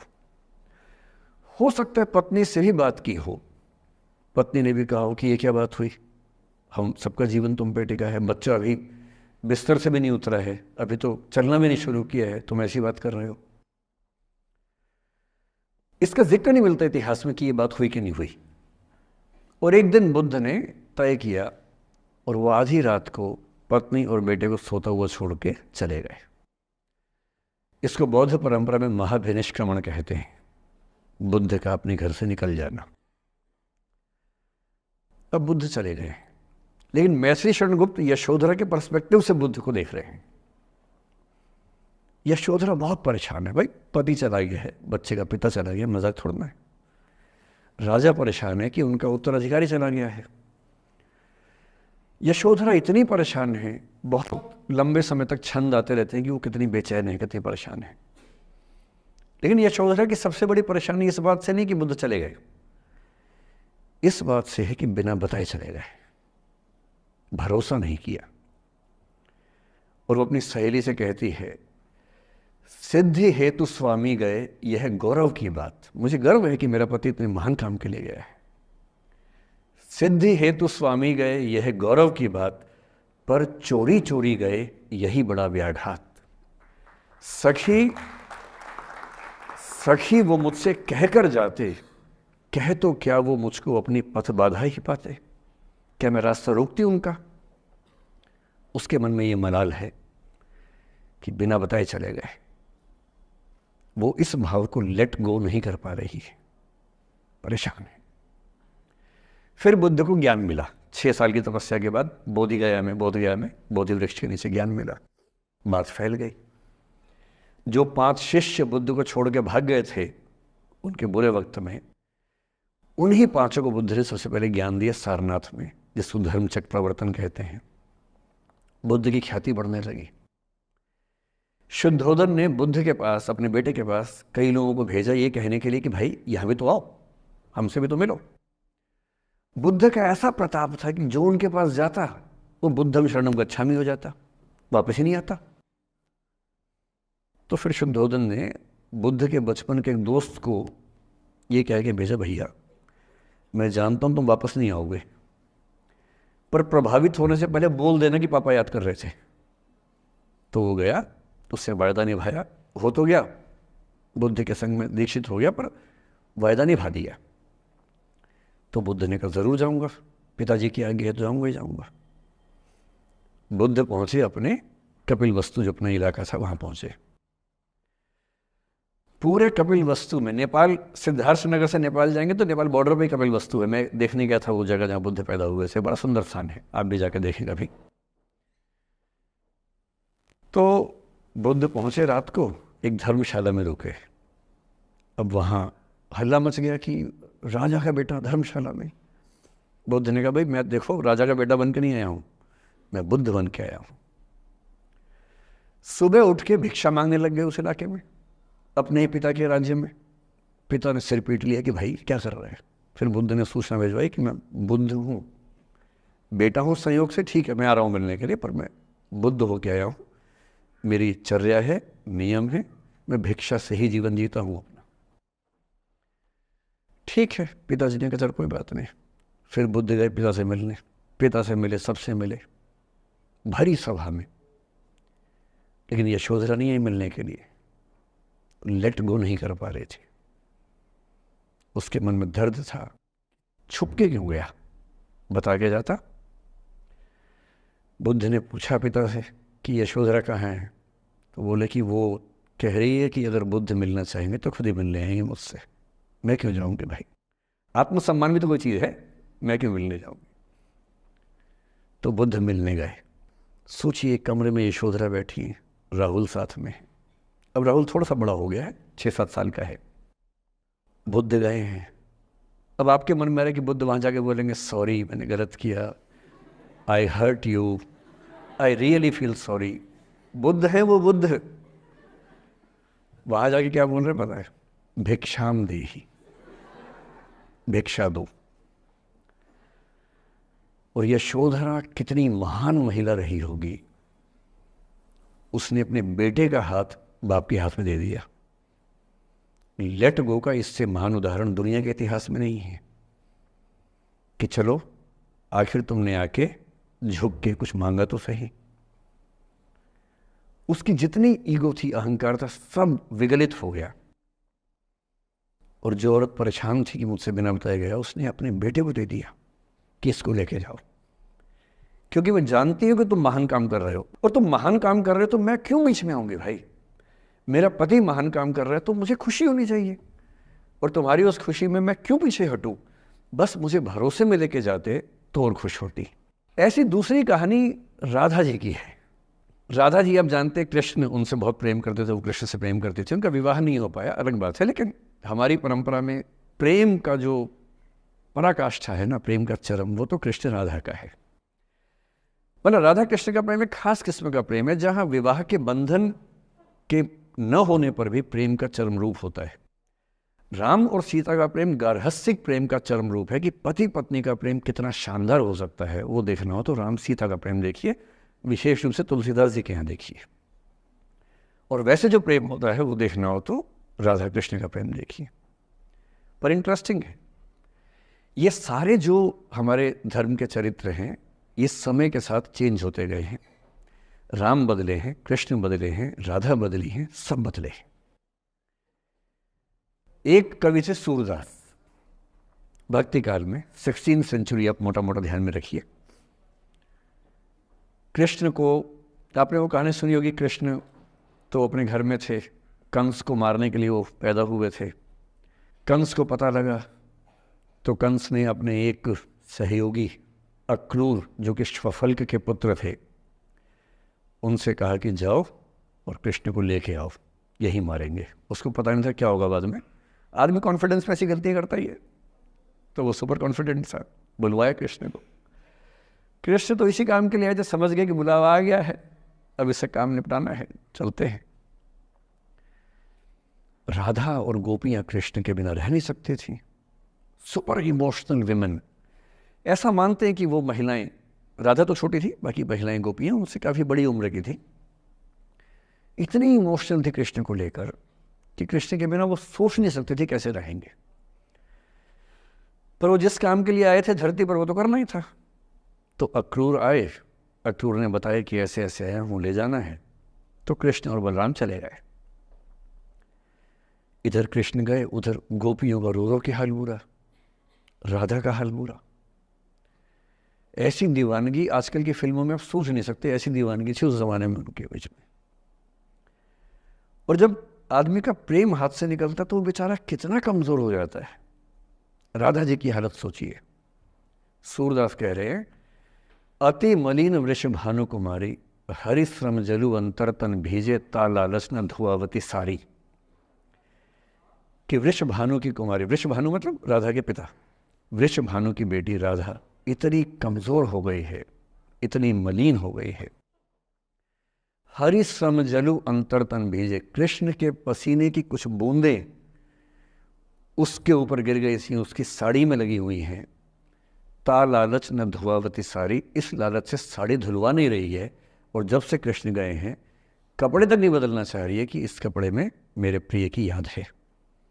खाती नहीं है, इतनी कमज़ोर है, हिल नहीं पाती है। एक और कवि हुए, वो तो इतने आगे बढ़ गए, बिहारी नाम के कवि थे, उनकी नायिका तो लगता है कि घड़ी का पेंडुलम है। सांस लेती है तो 4-5 कदम 6-7 कदम पीछे चली जाती है, सांस छोड़ती है तो आगे आ जाती है। सांस की हवा से ऐसा हो रहा है। इत आवत चली जात उत चली 6-7 अखात, चढ़ी हिंडोरे सी रही लगी उसासनी साथ। कि इधर आती है उधर जाती है, 6-7 हाथ इधर 6-7 हाथ उधर, सांस लेती है तो यहाँ, छोड़ती है तो वहाँ, जैसे झूला झूल रही हो। पर ये रीतिकाल के कवि हैं, उनका अलग टेस्ट है, हम सूरदास पे बात कर रहे हैं। राधा इतनी परेशान है। अच्छा, जब आदमी परेशान होता है ना, जब उसका ब्रेकअप टाइप का होता है कि कोई गया है वापस ही नहीं आ रहा, कृष्ण ने कहा था कि बस जा रहा हूँ, काम निपटा के आता हूँ। उनके मन में था क्या काम निपटाना है, काम निपटा भी दिया। अब कंस के बाद सवाल है कि मथुरा का साम्राज्य कौन संभाले। उसको एक स्ट्रक्चर बनाने के लिए कृष्ण को लगा कि मुझे यहाँ रह के सिस्टम को ठीक करना चाहिए, उसके बाद लौटना चाहिए। तो वो रुक गए वहाँ पर, राज्य का काम भी तो करना ही था। पर प्रेमी व्यक्ति को सब समझ नहीं आया, तो उसको लगता कि नहीं मेरे पास आओ, बाकी सब बेकार की बातें हैं, मेरे पास आओ। कृष्ण आ नहीं रहे। यमुना के इधर कृष्ण है, यमुना के इधर गोपियाँ हैं, पर आत्मसम्मान भी तो है। एक आलोचक ने कहा कि नाव में बैठ के जब चली जाती। आत्मसम्मान होता है प्रेम में कि मैं क्यों जाऊं, बिना बताए क्यों चले गए, बता के जाते। तो राधा वेट करिए। राधा के मन में क्या आ रहा है, उनको लग रहा है कि ऐसा तो नहीं कि मैंने ही कुछ गलती कर दी हो।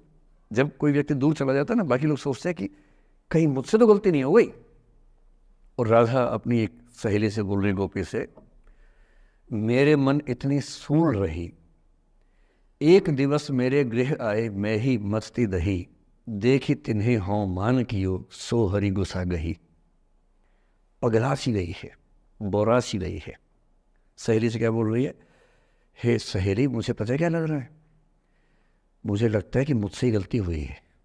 उसने पूछा क्या गलती हुई है? कह रही है कि एक दिन क्या हुआ, कृष्ण भगवान मेरे पास आए थे, मैं उस समय दही मथ रही थी। वो ग्वाला जीवन है ना वहाँ पर, तो वो गोपालन जीवन का काव्य है पूरा। अब वो मुझसे बात करने आए और मैंने उनसे ठीक से बात नहीं की, मैंने मान किया। मान करना मतलब जिसको आपकी भाषा बोलते हैं भाव खाना। मैंने उनसे ठीक से बात नहीं की, मुझे लगता वो नाराज़ हो गए, इसी नाराज़गी से लौट नहीं रहे। मेरे मन इतनी सूल रही, मेरे मन में कांटा चुभ रहा है। एक दिवस मेरे घर आए, अब समझ में आएगा, एक दिवस मेरे घर आए मैं ही मथती दही, देखी तिन्हें, हाँ हाँ मतलब मैं, मान की योग, मैंने अहंकार दिखाया, सो हरि गुस्सा गही, गुस्सा आ गया उनको इस बात से। सूरदास की राधा मुक्त नहीं हो पा रही, लेट गो नहीं कर पा रही, वो जी नहीं सकती कृष्ण के बिना। पर फिर देखिए 300 साल बाद क्या हुआ। 300 साल बाद कमाल हुआ। 20वीं शताब्दी की शुरुआत में एक और कवि हुए, उनका नाम था अयोध्या सिंह उपाध्याय हरिऔध। हरिऔध के नाम से प्रसिद्ध है। उन्होंने एक पुस्तक लिखी, प्रिय प्रवास। प्रिय प्रवास मतलब प्रिय प्रवास पे चला गया है, कृष्ण चले गए हैं मथुरा, अब राधा कैसे जिएगी। 20वीं सेंचुरी की शुरुआत में फ्रीडम स्ट्रगल शुरू हो चुका है। महिलाएं अभी तक स्वाधीनता आंदोलन का हिस्सा नहीं बनी है, पर अब वो समय आ रहा है कि बनने वाली है। और हरिऔध की राधा ने कमाल कर दिया है। गोपियां पूछती हैं, कृष्ण नहीं आ रहे, अब क्या करोगी? ये राधा जी क्या बोल रही हैं, प्यारे जीवें जगहित करें, गेह चाहे ना आवे। मेरे प्रिय खूब जिए, समाज का कल्याण करें, घर बेशक ना आए, कोई दिक्कत नहीं है, मैं चाहती हूं कि समाज का भला होना चाहिए। ये वो बिंदु है जहां राधा यशोधरा बन जाती है, मैथिली शनगुप्त की यशोधरा। और जो मैं आपको समझाना चाह रहा हूं उस एग्जाम्पल से वो ये कि हो सकता है कि जिससे आप नाराज हो वो किसी बड़े काम की खोज में हो, वो किसी महानता के रास्ते पर हो। और यदि आपके जीवन में कोई व्यक्ति ऐसा है जो किसी महानता के रास्ते पे है, तो उसके रास्ते को रोकना अपने क्षुद्र हितों के लिए बहुत छोटापन है। और ऐसे मामले में एक ही बात हमें सोचनी है कि वो जिस काम के लिए बना है उसे करने दो। अपने स्वार्थ के लिए किसी को बांध के रखना, किसी को लाश बना के रखना, इसका क्या मतलब है? जाने दो, ऐसा क्या है, कुछ तो बढ़िया होगा।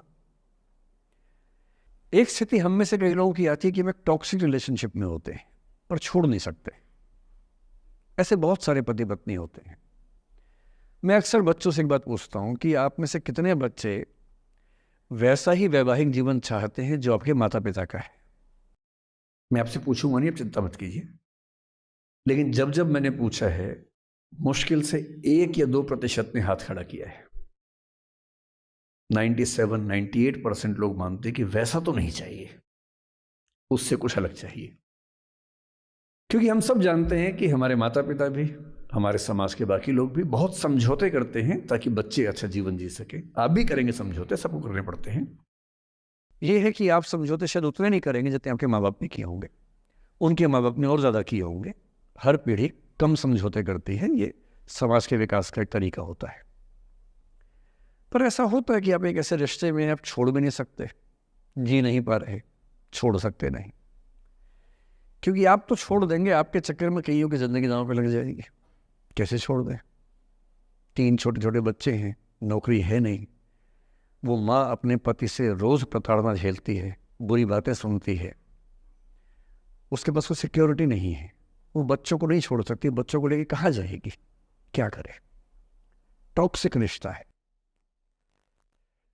तो ऐसे में या तो आप रिश्ता छोड़ते हैं कि हर केस में संभव नहीं होता, पर यदि वो संभव नहीं है तो रिश्ते में रहते हुए चिंताएं छोड़ दीजिए,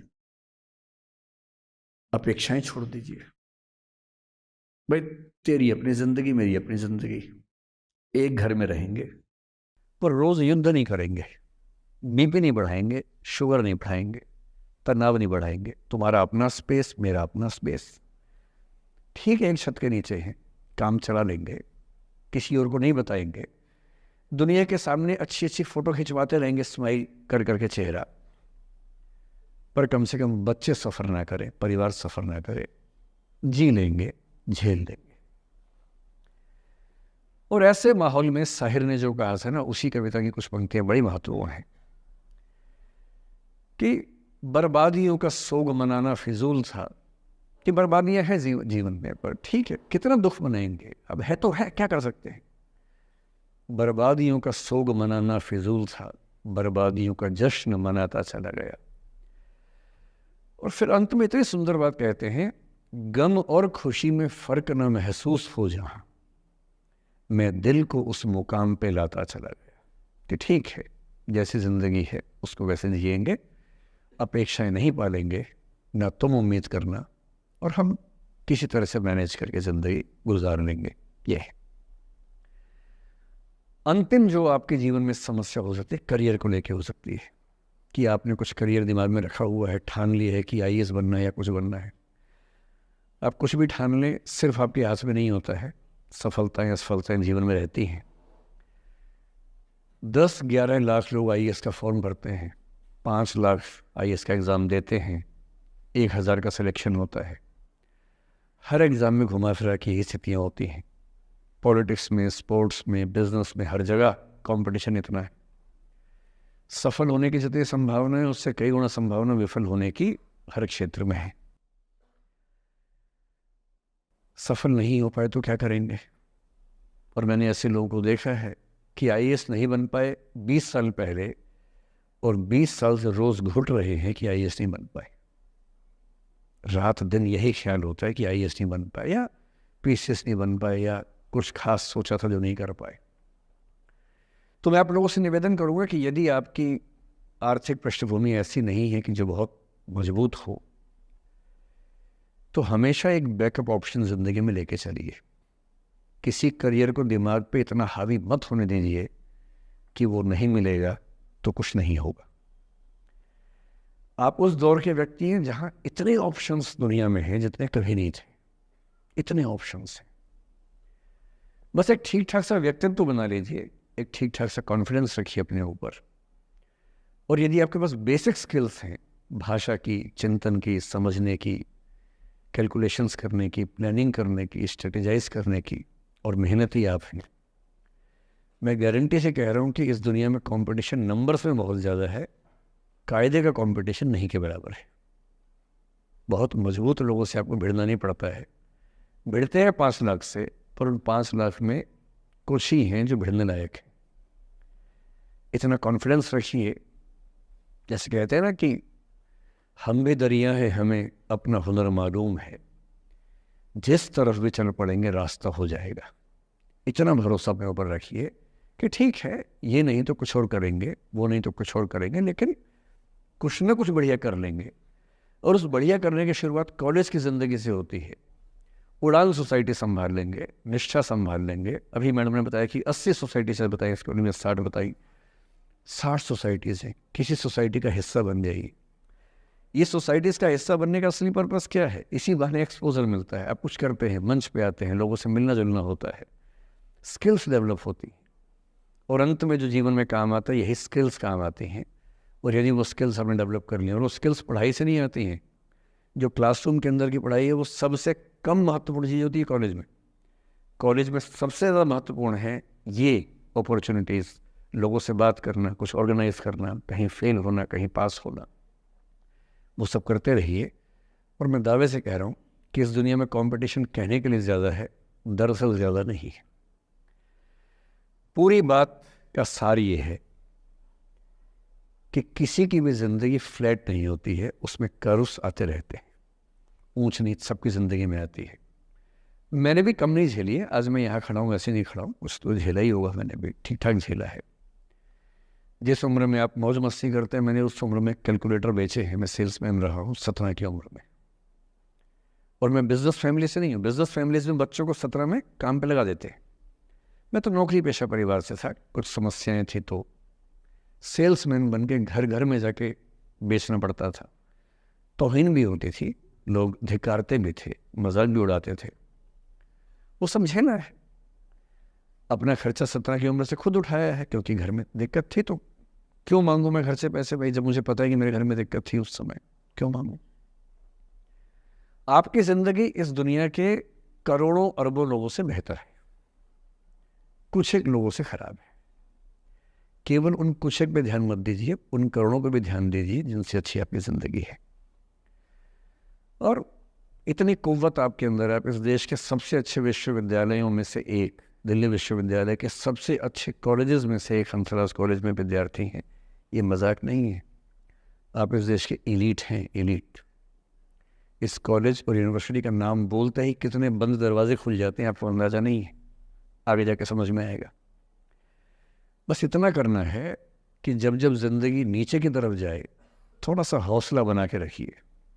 कुछ ही दिन की बात होती है, हर चीज़ कुछ ही दिन की होती है। बहुत अच्छे वक्त में और बहुत बुरे वक्त में एक ही वाक्य कॉमन याद रखिए, कुछ दिनों की बात है, ये वक्त गुजर जाएगा। बहुत अच्छा हो तब भी ध्यान रखना है, आदत नहीं बनानी है। बहुत बुरा हो तब भी ध्यान रखना है, ये सब खत्म हो जाएगा। सोशल मीडिया पर ट्रोलिंग आजकल का एक नया सच है, जो आप लोग बड़ा मुश्किल होता है वो जब झेलते होंगे। आपने एक फोटो अपलोड की, कोई लाइक ही नहीं कर रहा है, आप बार बार देखने घूमोगे लाइक किया कि नहीं किया। दोस्तों को फ़ोन करें, लाइक कर, तो लाइक कर, तो भी लाइक कर, चल 5 लाइक करवाए, 8 लाइक करवाए, नहीं लाइक हो रहा। फिर आपने कुछ ऐसा बोला, किसी ने उसकी छोटी सी क्लिप काट के चला दी, और आप अचानक सबकी नज़रों में किरकिरी बन गए। गालियाँ पड़ रही हैं, आलोचनाएं हो रही हैं, लाखों लोग फतवे जारी कर रहे हैं आपके ऊपर। इतनी बेचैनी होती है इस दौर में। पहले के दौर में ये नहीं था, आपने कहीं कुछ बोला ख़त्म हो गया बात। अब किसने रिकॉर्ड कर ली, सोशल मीडिया पे आ गई, ख़त्म ही नहीं हो रहा। राइट टू बी फॉरगॉटन हमारे देश में है नहीं, और प्रैक्टिकली संभव भी नहीं है। कैसे आप उसको अप्लाई करेंगे। आप कभी ना कभी कुछ ऐसा बोलेंगे, या तो गलत बोलेंगे या उसमें से कोई क्लिप कोई काटेगा, इतनी गालियाँ पड़ेंगी और पहली बार जीना मुश्किल हो जाता है। मैंने आज से 7-8 साल पहले 1.5 साल तक एंग्जाइटी की दवाइयाँ खाई हैं, जबकि मैं बहुत ही मस्त वाला किस्म का आदमी हूँ, मैंने खाई हैं। और जीवन में एक आध ऐसा दौर सबका आता है, आ जाना चाहिए। जब जीवन में एक आध बार ऐसा हो कि सारी दुनिया पीछे पड़ गई है, बहुत दिक्कत होगी, घबराहट होगी, बेचैनी होगी, एंग्जाइटी होगी, डिप्रेशन होगा, सब कुछ होगा। लेकिन एक बात ध्यान रखना, मेरी इस बात को ध्यान रखना, वो पहली और आखिरी परीक्षा है, उसके बाद कभी नहीं होगा। 8 साल पहले ऐसा कुछ हुआ था कि मैंने बहुत दवाइयाँ खाई, 1.5 साल दवाई खाई, 1.5 साल खाई दवाई। कारण पता था, कारण ठीक हुआ, दवाई छूट गई। उसके बाद मैंने ज़िंदगी का सबसे मुश्किल फेज़ पिछले साल झेला था, जब मेरे एक वीडियो की क्लिप मीडिया पर चली, FIR हुई, पता नहीं क्या क्या हुआ, सब कुछ हुआ। पर मैं आपके सामने बहुत ईमानदारी से कह रहा हूँ, मुझे तनाव नहीं हुआ, डिप्रेशन नहीं हुआ, एंग्जाइटी नहीं हुई, क्योंकि मैं पहले झेल चुका था। अब पिछले 7 दिन से मेरी 5 साल पहले की एक क्लिप चला रहे हैं वीडियो आजकल। 2019 के इलेक्शन से पहले जनवरी में मैं क्लास लेते हुए कह रहा हूँ कि अब इलेक्शन का टाइम आ गया, अब मंदिर का तमाशा शुरू हो जाएगा, और ये पॉलिटिक्स के मामले हैं, सब बेकार की बातें। उस समय ना सुप्रीम कोर्ट का जजमेंट आया था, ना कुछ और हुआ था। आज मेरा बड़ा सीधा स्टैंड है कि जब सुप्रीम कोर्ट की कॉन्स्टिट्यूशनल बेंच ने 5-0 से सहमति दी है, और उसके बाद कॉन्स्टिट्यूशनल तरीके से मंदिर बन रहा है, मैं कौन होता हूँ नाराज़ होने वाला। मुझे क्यों खुश नहीं होना चाहिए। दुनिया में हर धर्म के ईश्वरों के नाम पर मंदिर हैं, उनके जन्म स्थान पर मंदिर हैं, मेरे धर्म में क्यों नहीं होना चाहिए। मुझे क्यों परेशान होना चाहिए। और कुछ लोग पिछले 7 दिन से 5 साल पहले की क्लिप चला रहे हैं। मेरी टीम परेशान है, मैं परेशान नहीं हूँ। मुझे भेजते हैं कि सर ऐसे हो गया, सर इतने वीडियो चल रहे हैं। मैं सुनता हूँ पर तनाव नहीं होता है, क्योंकि मुझे पता है कि किसी दिन किसी मंच पर हो, जैसे आज मैंने बात बोल दी, कहीं और बोल दूंगा, बात खत्म हो गई। कितना लोग लेंगे। और आप लोड लेते रहेंगे तो दुनिया देती रहेगी, दुनिया के पास बहुत है देने के लिए, वो हमेशा देते रहेंगे। खुद को ऐसा फूल प्रूफ बना लीजिए, शील्ड बना लीजिए अपने आसपास कि तनाव आता है फिसल के निकल जाता है। और अगर आप तनाव झेलने के लिए समर्थ हो जाते हैं, लेट गो कर देते हैं, मैं दावे से कह रहा हूँ, सफल कितने होंगे मुझे नहीं पता, ज़िंदगी आपकी शानदार होगी, ये मैं गारंटी दे रहा हूँ। और जब जब बुरा अनुभव हो, जब जब जीवन में बुरा अनुभव हो, सबको होता है, आपको भी होगा, जब जब बुरा अनुभव हो, मेरा सूत्र वाक्य है जो मेरे व्हाट्सएप का स्टेटस भी है परमानेंट, मेरे दिल में गुथा हुआ है, दिल पे छपा हुआ है, सबको बोलता हूँ, हर क्लास में बोलता हूँ, आपको भी बोल रहा हूँ। एक लाइन याद रखना, क्यों डरे जिंदगी में क्या होगा, कुछ ना होगा तो तजुर्बा होगा, उससे बड़ा कुछ नहीं है। अब मैंने ठीक ठाक टॉर्चर कर लिया है बच्चों पर, इससे ज़्यादा करना शोभा नहीं देता। इसके साथ ही बात समाप्त करता हूँ। बहुत बहुत धन्यवाद सुनने के लिए। So now it's our time to finally have a positive Q&A session with sir. So first of all, I'll thank you so much. और you motivate us so much sir. मैं जब भी मतलब अगर लाइफ में कुछ भी प्रॉब्लम आ रही होती है तो यूट्यूब पे सबसे पहले यही देखती हूँ कि सर की कुछ ना कुछ वीडियो उस टॉपिक पे पक्का मिलेगी, जिससे कुछ ना कुछ सॉल्यूशन ज़रूर होगा।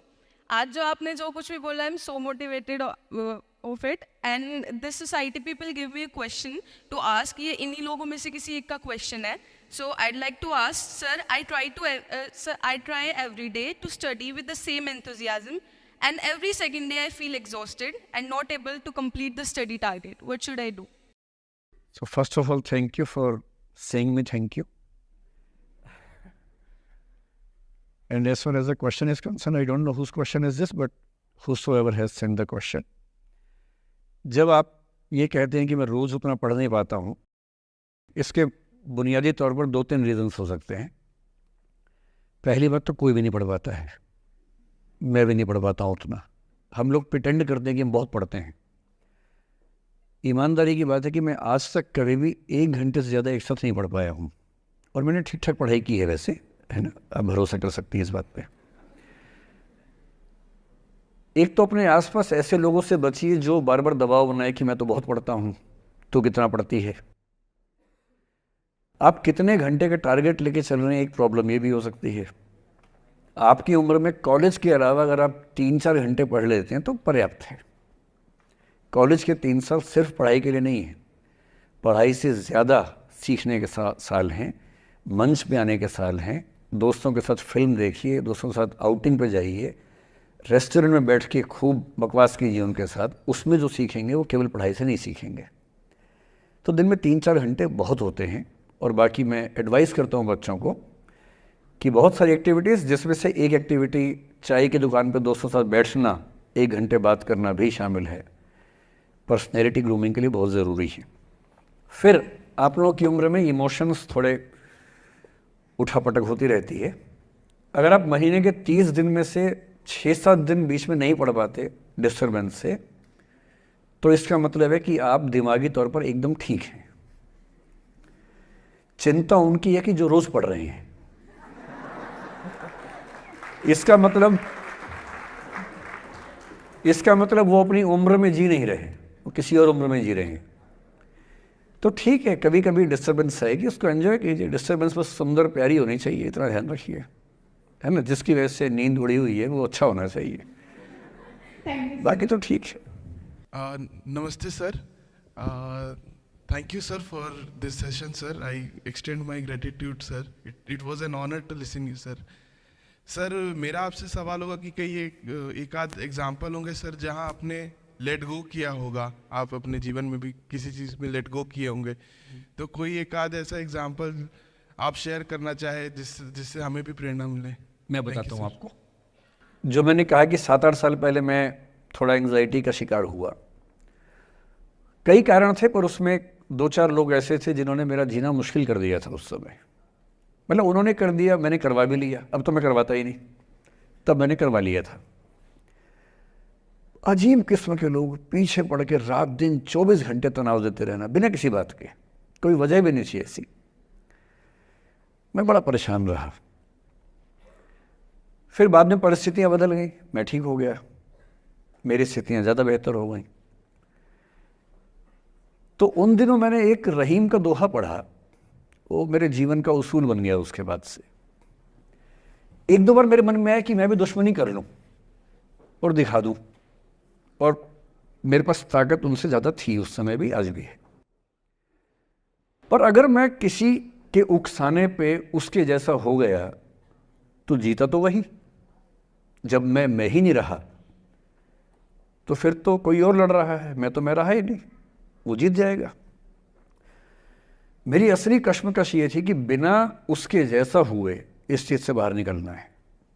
ये कुछ वैसे कि आप सड़क पे जा रहे हैं, कीचड़ में सूअर लोटा हुआ है, उछल उछल लौट रहा है, आपके सफ़ेद कमीज पे छींटा पड़ गया। अब दो ऑप्शंस हैं, या तो हिसाब बराबर करने के लिए उतर जाइए, उसको आप कैसे गंदा करोगे, वो तो पहले ही मस्त है उसी गंदगी में, उसका तो स्वभाव है। आपका एक छींटा है, आप पूरी कमीज गंदी कर लेंगे वहाँ जाके। तो सबसे अच्छा क्या है, वहाँ से निकल जाना, लेट गो कर देना। तो मैंने रहीम का एक दोहा अपना सार बना लिया, रहीमन ओछे नरन सो बैर भली ना प्रीति। रहीमन ओछे किस्म के लोगों से ना बैर अच्छा है ना प्यार अच्छा है। काटे चाटे श्वान के दुह भांति विपरीति। कुत्ता काटे तो दिक्कत, कुत्ता चाटे तो दिक्कत। तो मेरा उसूल क्या है, इस तरह के लोगों से ना दोस्ती ना दुश्मनी, ना दिल में ग्रजेस रखने हैं कि हिसाब बराबर कर दूंगा, हरा दूंगा, रखना ही नहीं। और मेरी अब ठीक ठाक दोस्ती तो क्या होगी, मतलब जब हम मिलते हैं बड़े प्यार से मिलते हैं, मुझे दिक्कत है ही नहीं, नाराज़गी भी नहीं है। मुझे लगता है कि वो अपना धर्म निभा रहा था, मैं अपना निभा रहा हूँ। और अगर मैं दुश्मनी पाल लेता, अपना बीपी बढ़ाता, डायबिटीज़ करवा लेता, मैंने पाला ही नहीं, ना मैं पालता हूँ। और भी ऐसे कई इंस्टांसेस हैं जहाँ दुश्मनी करने का पूरा स्कोप था, पर मैं दुश्मनी करता नहीं, मुझे शौक ही नहीं दुश्मनी करने का। मेरा दुनिया में एक भी दुश्मन नहीं है, मतलब मैं कईयों का हूँ, मेरा एक भी नहीं है। जो मुझे अपना दुश्मन मानते हैं वो मेरे दुश्मन नहीं, मेरे लिए वो परिचित हैं जो मित्र हो सकते थे या हो सकते हैं। फिलहाल मित्र नहीं है, लेकिन दुश्मनी नहीं है। और अगर दुश्मनी कभी हो भी जाए ना, ये ध्यान रखना है कि बाद में दोस्ती हो सकती है। बशीर बद्र ने कहा है, दुश्मनी जमकर करो लेकिन ये गुंजाइश रहे, गर कभी हम दोस्त हो जाएं तो शर्मिंदा ना हो। ये मैं ध्यान रखता हूँ हमेशा। नमस्कार सर। नमस्कार सर, मेरा नाम रश्मि श्रीवास्तव है और मैं यहाँ हिंदी ऑनर्स द्वितीय वर्ष की छात्रा हूँ। सर, सबसे पहले तो मैं आपको बहुत बहुत धन्यवाद देना चाहूँगी सर। आपसे मिलकर बहुत अच्छा लग रहा है मुझे और ये मेरे लिए बहुत बड़ी सौभाग्य की बात है।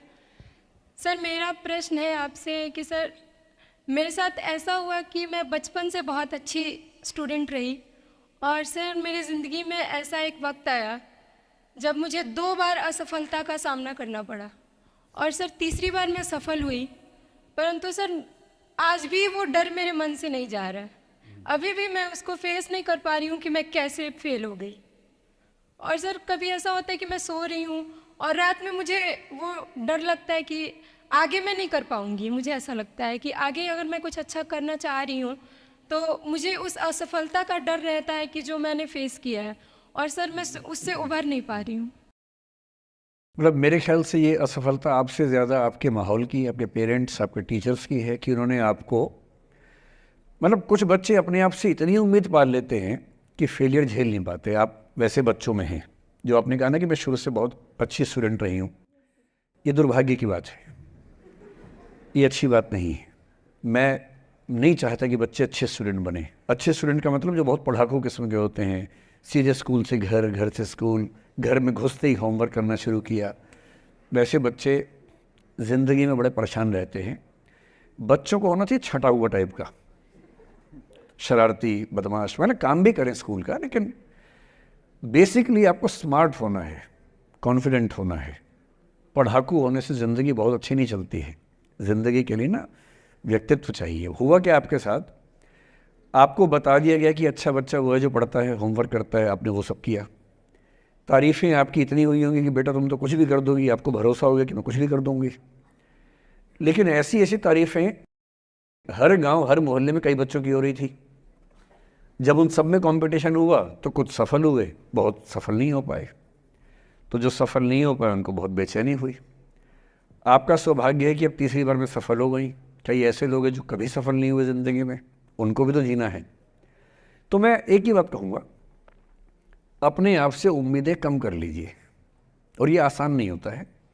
इसका तरीका ये है कि एक दो ऐसे अच्छे दोस्त जो अच्छे भी हैं, दोस्त भी हैं और बहुत उम्मीदें ना रखते हैं, ना आपको रखने देंगे अपने आप से। डायरी लिखने से लेकर कुछ अच्छे उपन्यास पढ़ना, अच्छी फिल्में देखना, जो आपको सहज होना सिखाएं, न कि महान होना सिखाएं। महानता से बड़ा कोई रोग नहीं है, इस चक्कर में नहीं पड़ना है। सामान्य होना है। असली जद्दोजहद सामान्य होने की है, महान होने की नहीं है। सहज होना है। तो अपने आप से क्या कहना, रोज़ कहना है कोशिश पूरी करूँगी, सफलता मिल गई तो बढ़िया, नहीं तो क्यों डरे, ज़िंदगी में क्या होगा, कुछ ना होगा तो तजुर्बा होगा। और भाड़ में जाए सीधी सी रात। नमस्ते सर। सर मेरा क्वेश्चन थोड़ा सा इनसे अलग है। सर जैसा आपने कहा कि लेट गो करना चाहिए, लेकिन क्या करना चाहिए? लेट गो हाँ, करना चाहिए। हमने भी ये चीज़ सुनी है कि जिसके नसीब में जो लिखा होता है एक दिन उसे वो मिलता ही है, तो उसके लिए हमें परिश्रम करना चाहिए। तो सर एक इनके बीच में क्या एक थिन लाइन नहीं है कि हमने सोचा जैसे 71st डे पर मुझे ऐसा लग रहा है कि अब मुझसे और नहीं होगा, अब मैं नहीं करूँगी। माना कि वो गिव अप भी कहा जाता है, लेकिन अगर मेरे नसीब में है कि नहीं यार कल ये तुझसे हो जाएगा, अगर मैं कोई भी टास्क कर रही हूँ कल ये कंप्लीट होगा, लेकिन मैं सोचूँ नहीं मेरे से ये प्रेशर नहीं हो रहा, I should let go this, I should start some other thing. तो क्या ये मुझे लेट गो करना कभी रिग्रेट नहीं कर सकते क्या लाइफ में, यार एक दिन और ट्राई कर लेते तो शायद मिल ही जाता? देखिए, जो नसीब का मामला है, मेरे ख्याल से आपकी उम्र में नसीब को नहीं मानना चाहिए। दुनिया में किसी को नहीं पता कि नसीब है या नहीं, और है तो कितना है। सब तुक्का लगा रहे हैं, मैं भी तुक्का लगा रहा हूँ। ठीक, जो हार जाता है ना उसको तसल्ली देना बहुत ज़रूरी है, वरना वो जी नहीं पाएगा। और पराजित व्यक्ति को तसल्ली देने के लिए सबसे अच्छा शब्द है नसीब, भाग्य, नियति। बहुत ज़रूरी है। और इसलिए एक उम्र के बाद गीता का सार पढ़ना बहुत ज़रूरी है। समझना पड़ता है कि सब कुछ हमारे हाथ में नहीं होता है, सच में नहीं होता है। पर इसका मतलब ये भी नहीं है कि सब कुछ किसी और के हाथ में होता है। अगर ऐसा होता तो बिना मेहनत करने वाले आईएएस बन जाते या कुछ भी बन जाते। ये हो सकता है कि आईएएस बनने के एग्ज़ाम में 10 ने मेहनत की, उनमें से 8 का हुआ, 2 का नहीं हुआ। पर यह नहीं हो सकता कि एक आदमी ने मेहनत नहीं की तो उसका आईएएस हो गया। बिना मेहनत के तो नसीब भी नहीं मिलने वाला है। इसलिए ये मान लीजिए कि कुछ ना कुछ चीज़ें हमारे कंट्रोल में नहीं हैं, लेकिन जितना कंट्रोल में है उस पर पूरी ताकत लगाएंगे, पूरा डिसिप्लिन रखेंगे, तो हम अपनी किस्मत सबसे अच्छी लिख पाएंगे। सबसे अच्छी मतलब बाकियों से नहीं, मेरी जितनी अच्छी हो सकती है उतनी अच्छी लिख पाएंगे। और इसलिए अगर आपको लगे कि मैं नहीं कर पाऊंगी कोई काम, तो उसको गिव अप ही कहते हैं। लेट गो का मतलब तब होता है जब आप मन भर चुका है, अब उसकी ज़रूरत महसूस नहीं हो रही। जैसे आईएएस बनने की कोशिश कर रहे हैं, नहीं बन पाए, तैयारी छोड़ दी, गिव अप है। बन गए, नौकरी की, मज़ा नहीं आया, छोड़ दिया, ये लेट गो है। लेट गो करने के लिए पहले हासिल करना पड़ता है, या हासिल होने से पहले उस मनोभूमि पर पहुंचना पड़ता है जहां हासिल होने का सुख आपने महसूस कर लिया और उसमें मज़ा नहीं आया, ठीक ही है, औसत है, तब छोड़ दिया। इसलिए आपकी उम्र को शोभा नहीं देता कि हम नसीब की बात करें, ये शोभा देता है मेरी उम्र को। तो 30-40 के बाद नसीब, भाग्य, नियति चलेगा। फिलहाल कर्म पे भरोसा कीजिए, मेहनत, डिसिप्लिन, और मोटिवेशन से ज़्यादा महत्वपूर्ण है डिसिप्लिन, ध्यान रखिएगा। मोटिवेशन का ग्राफ ऐसा होता है, फिर ऐसे नीचे आता है धीरे धीरे। डिसिप्लिन ऐसे रहता है, और डिसिप्लिन वाला व्यक्ति हमेशा मोटिवेशन वाले व्यक्ति से ज़्यादा सफल होगा, ये मान के चलिए। सबसे अच्छा क्या है? Motivation with discipline. तो कोशिश कीजिए कि नसीब पे ना छोड़िए, अपने भरोसे कीजिए। All the best.